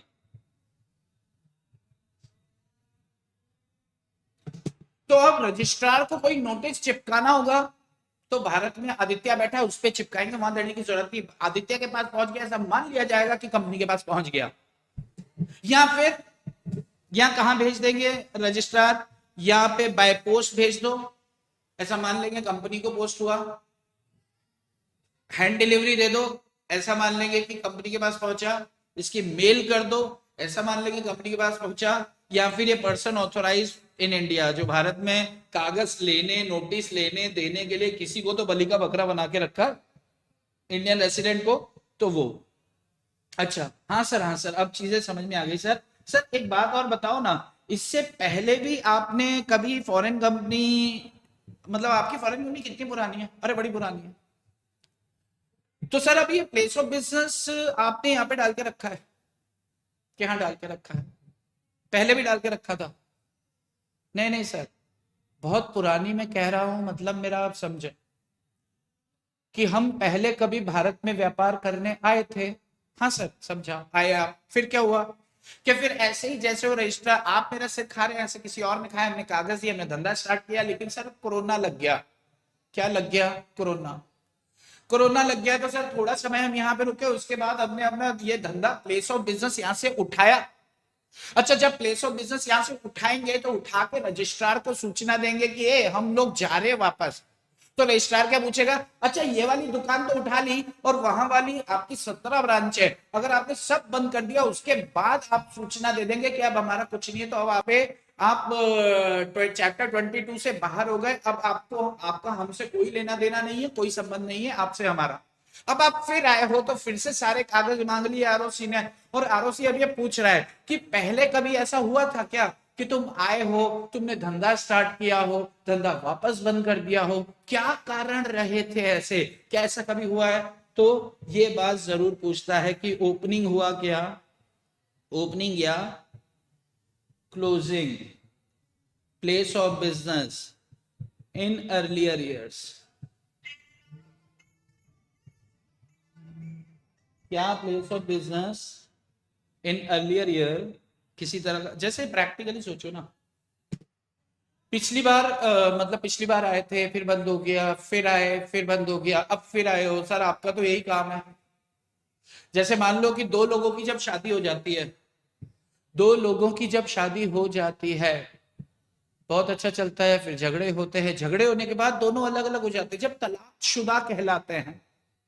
तो अब जब वो दूसरी शादी करने जाएंगे तो उनसे सवाल पूछा जाता है ना, पिछले वाले का क्या सीन था, क्यों हुआ ऐसा? कि तुम एकदम एकदम वो हो, क्या बोलते हैं कि एकदम कुंवारे हो, क्या बोलते हैं उसको, जिसकी शादी नहीं होती, कुंवारे ही होता है ना, फ्रेश। तुम फ्रेश हो या फिर तुम सेकंड हैंड हो, मतलब अरे मतलब कुछ होता है, कुंवारे ही बोलते हैं।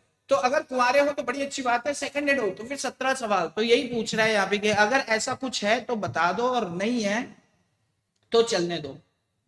इसके बाद एक डिक्लेरेशन। डिक्लेरेशन क्या? डायरेक्टर्स आपके सर, एक डिक्लेरेशन हमें चाहिए सर। कौन सा डिक्लेरेशन? कि सर आपके डायरेक्टर्स, और जो आपने भारत में ऑथोराइज पर्सन पकड़ के रखा है ना सर, भारत में ऑथोराइज पर्सन जिसके पास हम कागज वागज भेजेंगे करेंगे ये वो, हाँ सर वो, इन दोनों ने कंपनीज एक्ट के अंदर, भारतीय कंपनीज एक्ट के अंदर, या किसी भी बॉडी कॉर्पोरेट के इनकॉर्पोरेशन को लेकर, उसके इनकॉर्पोरेशन में या फिर उसके मैनेजमेंट में किसी तरह का कोई उनका पुराना डिफॉल्ट तो नहीं रहा, मतलब पापी लोग तो नहीं है। यानी कि यहां पर आपको क्या देना पड़ेगा कि हमारे दाग में वेरी गुड, हमारे दामन में कोई दाग नहीं है।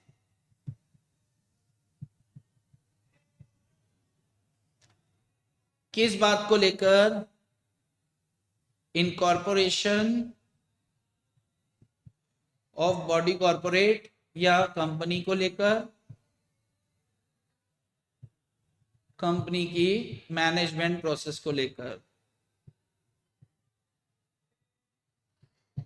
प्रोसेस को लेकर, प्रोसेस, हमारे रिकॉर्ड्स क्लीन हैं। हम कौन? Directors and authorise person in India. Declaration दे दिया, और क्या? और सर, हाँ sir sir sir sir sir एक बात और sir, sir sir sir sir sir sir एक बात बताओ सर, आप यहाँ पे बिजनेस करोगे, हाँ सर, पैसा कमाओगे, हाँ पैसा कमाएंगे सर, पैसा कमा के यहाँ पे जगह खरीदोगे, हाँ खरीदेंगे। अच्छा सर, जो बचेगा वो वापस लेके जाओगे, हाँ पैसे भाई हम हमारे मुल्क, यस सर, पैसा आप देश के बाहर लेकर जा रहे हो और आप देश के बाहर के बंदे हो सर, फेमा लगेगा, फेमा क्या लगेगा? फेमा लगेगा। अरे फेमा लगेगा तो क्या हो गया? आप बोलो करना क्या है कि सर फेमा के अंदर कि फेमा के रेगुलेशंस का पालन हुआ है कि नहीं, या करने देना है आपको काम की नहीं, आरबीआई का अप्रूवल चाहिए, तो सर आरबीआई का अप्रूवल लेटर भी दे दो ना, आपकी बड़ी मेहरबानी होगी। ये कुछ कागज हैं, ये कुछ कागज हैं, ये कुछ कागज हैं, दिख रहे हैं आपको? नहीं दिख रहा है। ये कुछ कागज हैं जो अपन को क्या करना है, आरओसी के मुंह पर मार के आने हैं। अच्छा आरओसी कौन सा? ध्यान से सुनना, आरओसी मंजे का है, आरओसी यहां पर दिल्ली वाला लेंगे।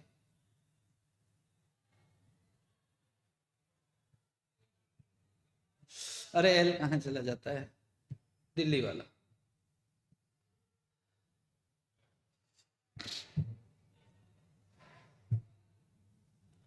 चलो, आरओसी मतलब आरओसी दिल्ली वाला है, इसके पास एक प्रिस्क्राइब्ड फीस देंगे,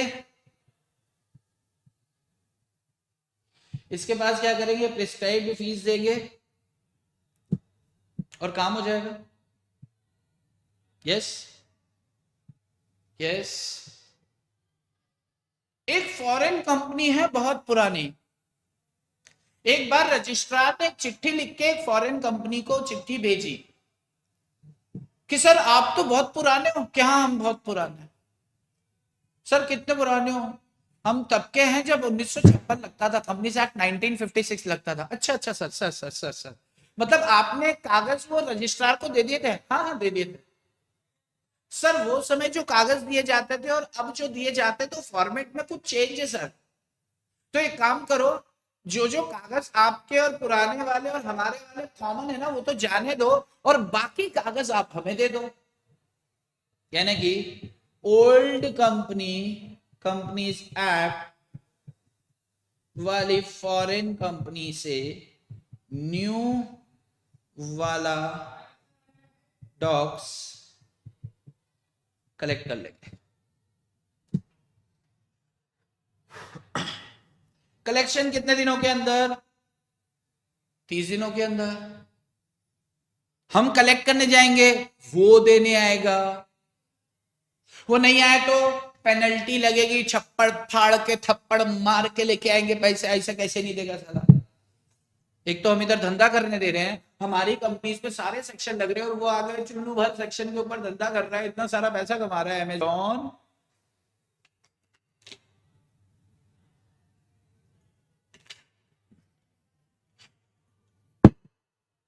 ओके, अब जरा इधर देखते हैं। अच्छा, एक चीज और देख लेते हैं फिर आते हैं। अगर मान लो हमारी कंपनी का, सिमरन की शादी हो गई, मान लो कंपनी में एक सेक्रेटरी थी, कंपनी में एक सेक्रेटरी थी, उसकी शादी हो गई तो वो बोलती है कि सर अब मैं ये सेक्रेटरी वाला पोस्ट छोड़ रही हूं, अब मैं जा रही हूं। नहीं जाओ ना सिमरन, मत जियो ना अपनी जिंदगी, रुको ना सिमरन। उससे बोला नहीं बाबूजी, जाने दो बाबूजी। वो चली गई तो किसी के जाने से जिंदगी रुक जाती है या दूसरी एक जाती है तो दूसरी आती है, कंपनी सेक्रेटरी।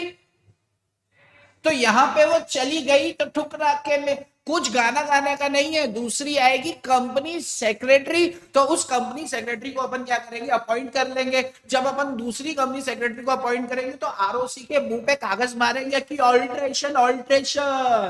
ए आरओसी, ये सुन रहे हो बाबा, हमारे यहाँ पे क्या हो गया? ऑल्ट्रेशन हो गया है। तो ऑल्ट्रेशन के लिए भी वही बात है भाई। हम बताएंगे कि सिमरन कौर थी, सिमरन एक लड़की थी, सिमरन अरोड़ा थी, वो चली गई है, अभी उसकी जगह में कल्याणी देवी आई हैं। सिमरन की जगह कौन आई है? कल्याणी देवी आई है। हो तो ये ऑल्ट्रेशन बिल्कुल वैसे ही 30 दिनों के अंदर आरओसी के पास, विद इन 30 डेज। कौन से आरओसी के पास? दिल्ली वाले, प्रिस्क्राइब्ड फीस के साथ। और अब इंपॉर्टेंट चीज, FC2, फॉर्म संख्या FC2 के अंदर। FC1 ओरिजिनल डॉक्यूमेंट्स आप सबमिट कर रहे थे तो FC1, आप ऑल्ट्रेशन डॉक्यूमेंट सबमिट कर रहे हो तो FC2 यहां पे लग जाए। तो अगर इतना समझ में आता है तो ये सेक्शन 380 ऑलमोस्ट खत्म हो गया है। अब यहां से देख लेते हैं। अरे सॉरी, आप कुछ लिख रहे हो क्या? आपको बात समझ में आ रही है? आपको बात समझ में आ रही? बहुत आसान है ना यार, ये हमें हुआ बना रखा। हुआ फॉरेन कंपनी क्या होती है, फॉरेन कंपनी क्या होती है। अच्छा प्रैक्टिकली सोचो, मैं ऐसा मान के चलो लिख लिया, आप सिर्फ अंगूठा देना, मैं आगे बढ़ जाऊंगा यार। भाई इंपॉर्टेंट है, इसके लिए तो बात कर रहे हैं।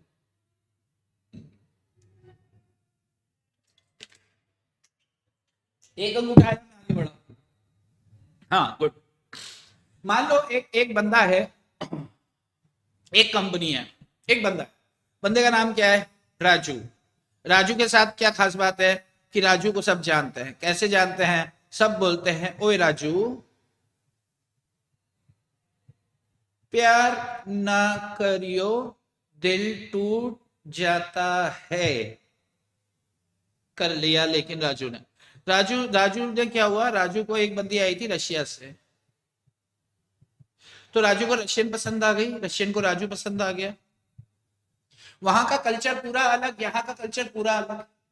राजू इसकी शादी हो गई। पहले वो कुछ भी पहनती थी, किधर भी घूमती थी, कुछ भी, लेकिन अब क्योंकि उसकी शादी राजू से हो गई है तो अब वो राजू के घर में प्रोविजंस, घर वाले, यानी कि अब कल्चर संस्कार कैसे पालन होंगे? जैसे कि वो भारत में ही पैदा हुई है। बात समझ में आती है? सेक्शन 379(2), ये ध्यान रखना, ये इंपॉर्टेंट है। 379(2) इज इंपॉर्टेंट। एग्जाम में क्वेश्चन जो पूछा, अभी प्रैक्टिकली सोचो आप कि ये जो है, ये आपका कहाँ है? ये सेक्शन 380।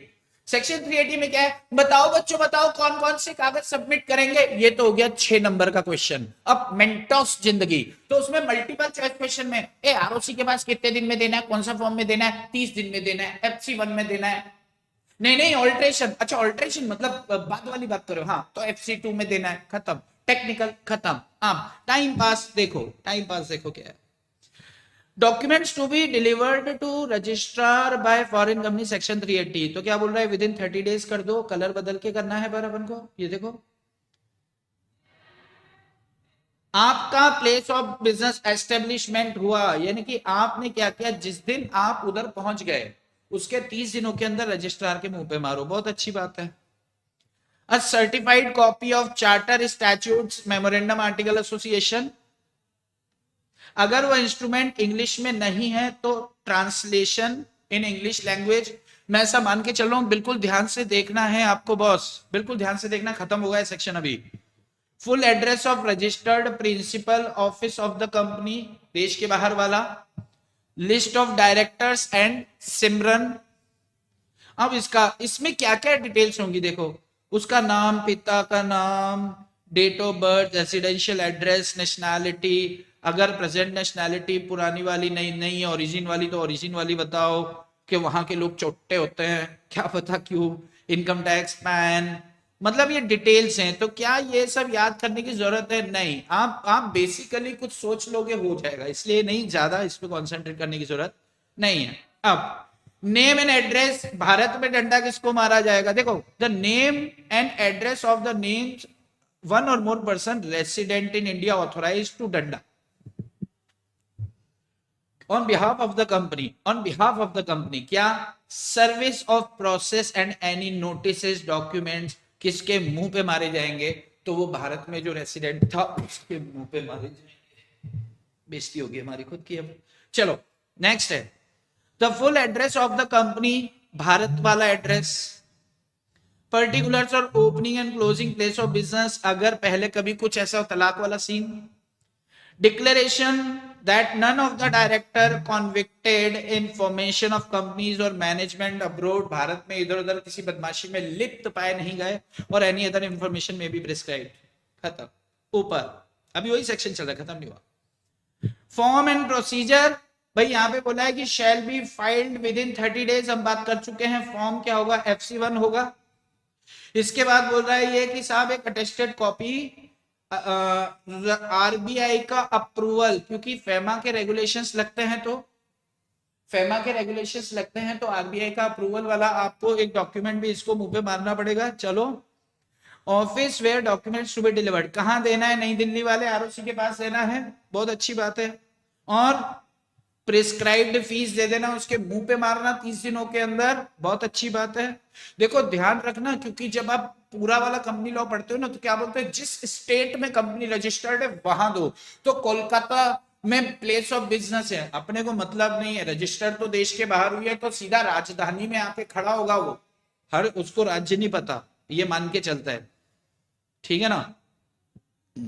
इसके बाद अगर फॉरेन कंपनी अपना प्लेस ऑफ बिजनेस खत्म कर रही है, वापस जाना चाहती है, तो वो रजिस्ट्रार को बोल दे कि भाई साहब अब चिट्ठियां मत भेजना फालतू में, हम तो जा रहे हैं, एक तरह से वाइंडिंग अप वाला सीन हो रहा है। तो आरओसी बोलेगा अच्छा तुम्हारा कोई और प्लेस ऑफ बिजनेस तो नहीं है, नहीं है, हाँ जाओ, अब से तुम्हें कोई नोटिस कोई चिट्ठी तंग नहीं करूंगा। तो if any foreign company ceases a place of business, तो it shall forthwith give notice of fact, ROC को दे देगी। आरओसी क्या करेगा, कंपनी के ऑब्लिगेशन सब खत्म कर देगा और कागज वागज कुछ नहीं देगा, provided if there has no other place of business in India, वो क्या देखेगा कि भारत में कोई और जगह उसका प्लेस ऑफ बिजनेस तो नहीं है। आगे बोल रहा है every foreign company existing at the commencement of, ये वही पुराने कंपनीज एक्ट 1956 में पहले से थे और अब आ गए, बड़ी अच्छी बात है। तो फिर क्या करो, फुलफिल करो, ये बात, ये वो बात बोल रहा है, आप गो थ्रू करेंगे। ये क्या बोलता है, form procedure and time with in the alteration, alteration कितने दिनों में करना है, विद इन 30 डेज, और आरओसी को देना है, आरओसी कौन, दिल्ली वाला, फॉर्म कौन सा, फाइल्ड इन फॉर्म FC2, खत्म। इसके बाद एक इलस्ट्रेशन है वो आप घर पे देखना, और सेक्शन 381 स्टार्ट हो जाएगा। बात समझ में आती है क्या? Section 380 is over. कोई अंगूठा दे दो रे। अंगूठा आ चुका है, डन लिखो, done done done done done.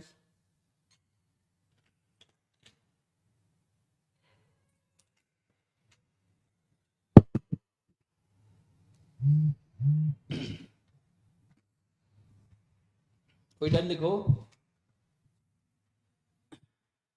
Yes, done done done done. अच्छा, अब आते हैं अपन सेक्शन, अगले सेक्शन में, दैट इज सेक्शन 381। हाँ, सेक्शन 381 पे अपन नहीं आते, हम आते हैं सेक्शन 382। हमने 380 का लिया, मैं 381 इसलिए नहीं ले रहा हूँ, 381 थोड़ा सा बड़ा है, और क्या है कि मेरे को अभी अभी टाइम मैंने देख लिया कि 5:46 हो गए, तो अपन 10 मिनट के अंदर एक खत्म कर सकते हैं। वो खत्म नहीं होगा, फिर अटकता है ना, जैसे आईईटीएफ एक दिन आधा आधा अटका था। ठीक है, चलो। तो क्या बोलना था? हाँ, सेक्शन 382 ना, तो सेक्शन 382 पे आइए।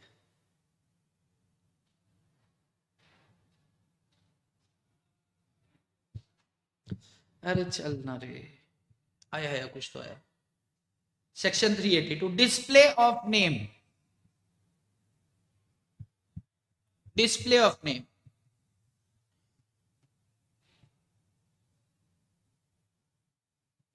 Display of name, her foreign company को,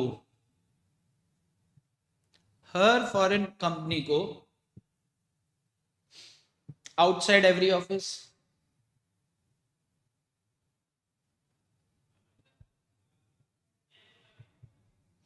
आपको क्या बताना पड़ेगा? कंपनी का नाम, कंपनी का नाम बताना पड़ेगा और कंट्री बतानी पड़ेगी,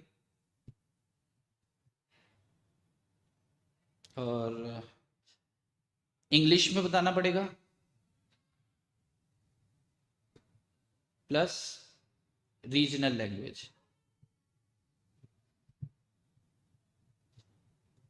साथ साथ लिख लो आप, क्योंकि फिर किसी का कहना था कि आप लिखने देते हो नहीं, भाग जाते हो, बड़े भगौड़े किस्म के इंसान हो आप।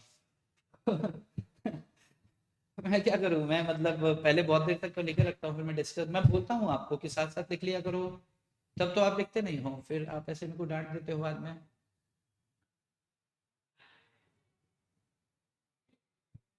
अदर, चल अदर नहीं, ऑल बिजनेस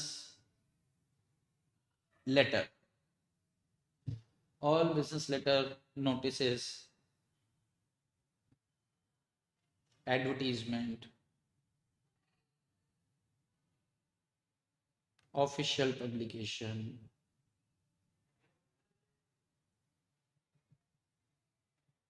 इसमें क्या लिखना है?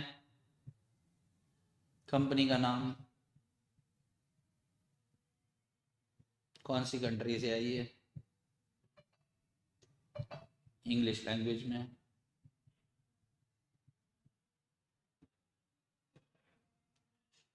इसमें आगे फर्दर एक छोटी सी बात और कही है, अगर इसमें आगे एक छोटी सी बात और कही है कि अगर कंपनी की लाइबिलिटी लिमिटेड बाय शेयर से है, या कंपनी लिमिटेड है, शेयर होल्डर्स की लाइबिलिटी, अरे यार इसको मैं काटने की आदत सी पड़ी हुई है।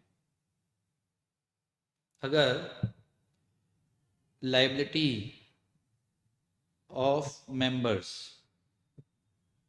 लिमिटेड है तो ये भी बाहर दिखा दो, और लाइबिलिटी ऑफ मेंबर्स लिमिटेड है तो यहां भी दिखा दो। चल, आप अंगूठा देना जैसे ही लिख चुके होंगे, क्योंकि मुझे लग रहा है आप लोग का स्पीड भी अच्छा होता है, तो आई गेस आप लिख लेंगे साथ साथ।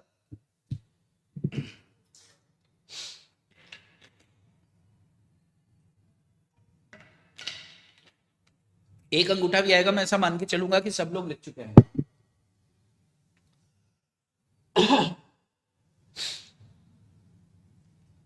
यस, ओके, चलिए।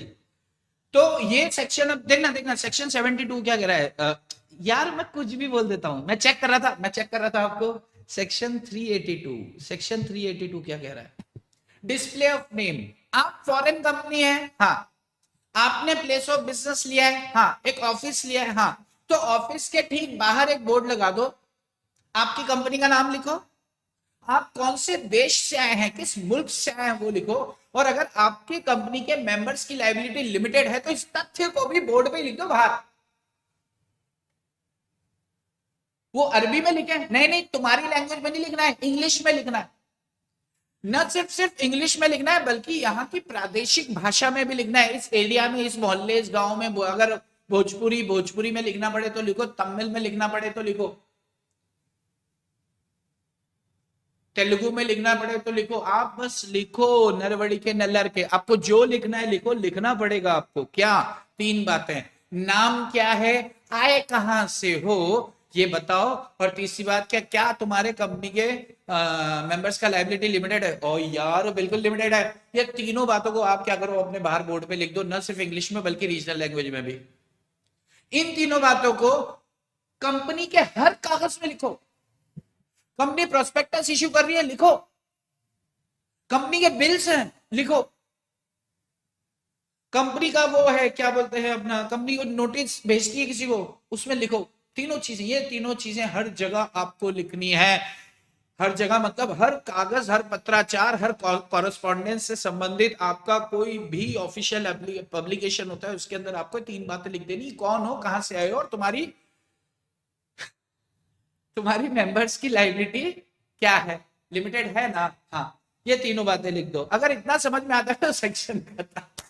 आप बताओ कि मजा चल रहा है, मतलब इंस्टीट्यूट ने सोचा कि आप पास क्यों नहीं हुए हो, साला लो अब होके दिखाना, 6 नंबर का आएगा। ओ भाई इतना पुच्चू है, मैं बताऊं ना, इसमें जो टफ चीज थी ना वो खत्म हो चुकी। अब बताओ जो खत्म हुई है, क्या वो टफ था क्या? ये हम लोग को बुद्धू समझते इंस्टीट्यूट की, पप्पू इसको डराते, फॉरेन कंपनी, फॉरेन कंपनी। फिर उसके बाद क्योंकि फिर बाजार में भी ऐसा हल्ला मचाया जाता है, फॉरेन कंपनी भाई टेक्निकल है, क्लास लगानी पड़ेगी। भाई जरूरत नहीं है, बहुत आसान है। क्लियर है क्या? सेक्शन 382 अंगूठा देना। क्या बढ़िया पढ़ाते हो सर आप, बढ़िया आप हैं बेटा, मैं नहीं हूं। देखो जरा, देखना जरा, देखना, खत्म कर रहे हैं क्योंकि समय भी खत्म होने वाला है। एवरी फॉरेन कंपनी, बेटा बिल्कुल डिस्कशन, बातचीत, कोई कुछ नहीं लिखेगा। एवरी फॉरेन कंपनी शैल अपने कॉन्स्पिशियसली एग्जिबिट, जहां पे भाई लेजिबल, जहां से दिख पाए आपको, पेन नहीं चल रहा है यार, the name of company, country, name of company, country, incorporate, English में and also the language local में, दोनों में लिखो। नाम और कंट्री कहां लिखना है, इंग्लिश में लिखना है, कहां लिखना है, बिजनेस लेटर्स में, बिल हेड्स में, लेटर पेपर में, सभी नोटिस में, सभी पब्लिकेशंस में, सब लिख दो। क्या? नाम और कंट्री। आपने तो लाइबिलिटी की भी बात की थी, तीसरे पॉइंट में बोला है if the liability of member of the company is limited, इसको भी लिखो, to be stated in every prospectus issued, in all business letter, ये वो सारी बातें इंग्लिश में। और इसे बाहर, ऑफिस के बाहर भी बताओ, लेजिबल इंग्लिश और उधर की लोकल भाषा में। Section 382 382 is over. अच्छा, अब इसमें ना खास बात क्या है, मैं सब मान के चलूंगा ये क्लियर है। इसमें खास बात है, देखो एग्जाम में क्वेश्चन, इस सड़ी सी चीज से भी क्वेश्चन आता है, और वो क्वेश्चन आता है तो बच्चे उसमें भी फैल जाते हैं यार, जो कि पाप है, ये पाप, फैल जाना पाप है। भाई क्या है कि एक शेयर होल्डर ने जाके हल्ला, एक मेंबर ने जाके हल्ला मचाया कि ये फॉरेन कंपनी ना झूठ बोलती है, झूठ। इसने क्या किया कि इसने ना इंग्लिश में मेरे को ये लिख के दे दिया, मेरे तो कुछ समझ ही नहीं आया। और जबकि प्रोविजन कहते हैं, इन्होंने जब मुझे नोटिस भेजा, जब इन्होंने कोई पब्लिकेशन किया ना, तो इन्होंने सिर्फ इंग्लिश में किया, जबकि प्रोविजन ये कहते हैं कि भाई साहब देशी भाषा में भी लिखते हैं, देशी भाषा, रीजनल लैंग्वेज, प्रादेशिक भाषा, ध्यान रखना। तो क्या यहाँ पे कंपनी लायबल होगी, क्योंकि उस मतलब क्या ऐसा मान लिया जाएगा कि फॉरेन कंपनी ने अपने प्रोविजंस को फॉलो नहीं किया और वो जीत जाएगा? केस कौन जीतेगा? वो लड़का जीत जाएगा, वो मेंबर जीत जाएगा जिसको बेचारे को इंग्लिश समझ नहीं आती। तो जवाब है नहीं। सिर्फ बाहर बोला है, बाहर बोर्ड पे बस बोला है कि प्रादेशिक भाषा, रीजनल लैंग्वेज जो है ना वो आउटसाइड ऑफिस बोला है, ये ध्यान रखना, यहाँ पे गलती हो जाती है, अपन को लगता है यहाँ भी, यहाँ भी, यहाँ भी, यहाँ भी, यहाँ यहाँ वहां वहां सेम सेम चीजें दे रहे हैं, लेकिन दे क्या रहे हैं, बाहर देंगे तो दोनों भाषा में देंगे, यहां देंगे तो सिर्फ इंग्लिश में देंगे, इस बात का ध्यान रखना। यहाँ पे देखो अपन ने सिर्फ इंग्लिश बोला है, यहाँ पे अपन ने इंग्लिश प्लस रीजनल लैंग्वेज बोला है। अगर इतना समझ में आता है तो सेक्शन 382 इज ओवर। सेक्शन 383 पे आते हैं, अभी खत्म होगा, 1 मिनट में खत्म होगा, 1 मिनट में खत्म होगा, 1 मिनट, 1 मिनट में खत्म करें। अंगूठा दिखाओ, जल्दी जल्दी जल्दी अंगूठा दिखाओ, अंगूठा दिखाओ, अंगूठा, अंगूठा आने दो, अंगूठा, शाबाश।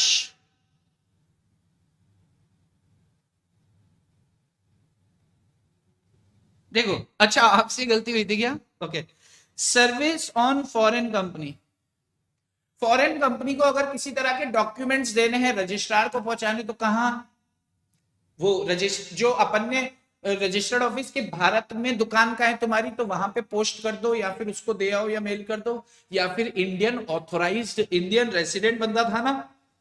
Any process notice other document foreign company shall be deemed sufficiently served if addressed to any person, जिसका नाम 380 में अपन ने दिया है, और या फिर ऑफिस में डाल दो। ये अपन ने वहां बात किया था ना कि किसको कागज देंगे, वो कौन प्रोसेस करेगा, तो यहाँ पे ये प्रोसेस कर रहा है। Section 383 is over from my side, लेकिन अगर कुछ रह जाता है तो, अगर क्योंकि आपको लग रहा है यार ये तो आपने दौड़ा दिया, इसमें कुछ बात करने लायक है नहीं, तो आपके लिए क्लास, आपके लिए होमवर्क है कि आपको आज के 20 मिनट देने हैं आपको डेफिनेशन पे 379, 380, 382, 383। कल होपफुली हम ये सेशन, ये आपका वो फॉरेन कंपनी, यार कल हम फॉरेन कंपनी खत्म कर देंगे। न सिर्फ इसे खत्म करेंगे, बल्कि हम डिविडेंड के जितने क्वेश्चंस आपको मैंने दे रखे हैं, डिविडेंड के क्वेश्चन देना। एमसीक्यू तो यार एक क्वेश्चन गलत था, मैंने बताया था आपको, 5वां, उसको काट देना। ये डिविडेंड के क्वेश्चंस ये दिए थे सारे, पूरी क्वेश्चन शीट है, 20 क्वेश्चन है। जिसके हो गए अच्छी बात है, जिसके नहीं हुए हैं हम लोग डिस्कस करेंगे। मीटिंग्स के कुछ क्वेश्चंस डिस्कस करेंगे, मिनट्स के ऊपर कुछ क्वेश्चन हैं जो देने हैं आपको 2, 4, 5। तो कल का दिन सिर्फ पढ़ाई के लिए होगा। तो कल हम कितने बजे मिले? 11:30, 12, कुछ जो भी समय होगा आप लोग, मैं सब मान के चल रहा हूँ कि ग्रुप पर है, आपको पहुंच जाएगा। जो लोग ग्रुप पर नहीं है वो मैसेज करें, या लिंक होता है वहां से आप ऐड हो सकते हैं, या फिर मेरे नोट्स में नंबर हैं तो आप ऐड हो सकते हैं, और वहां से अपन उसको ज्वाइन कर देंगे। वैसे ग्रुप में लिंक, नीचे लिंक होता है, वहां पे आपको मैसेज आया जाएगा। होपफुली 11:30, 12, 11:30 से 12:30 के बीच में ही अपना सेशन स्टार्ट होगा। तो चलिए आज के लिए इतना ही। आपकी शाम खूबसूरत हो, बाकी चर्चा करेंगे हम कल। जय श्री कृष्णा, जय श्री कृष्णा, जय Shri Krishna. Bye bye. Late हो रहा है बॉस, लेट हो रहा है। अभी सर का सेशन स्टार्ट होने वाला है, अपने रोहन सर का, तो अब मेरे को जाना होगा।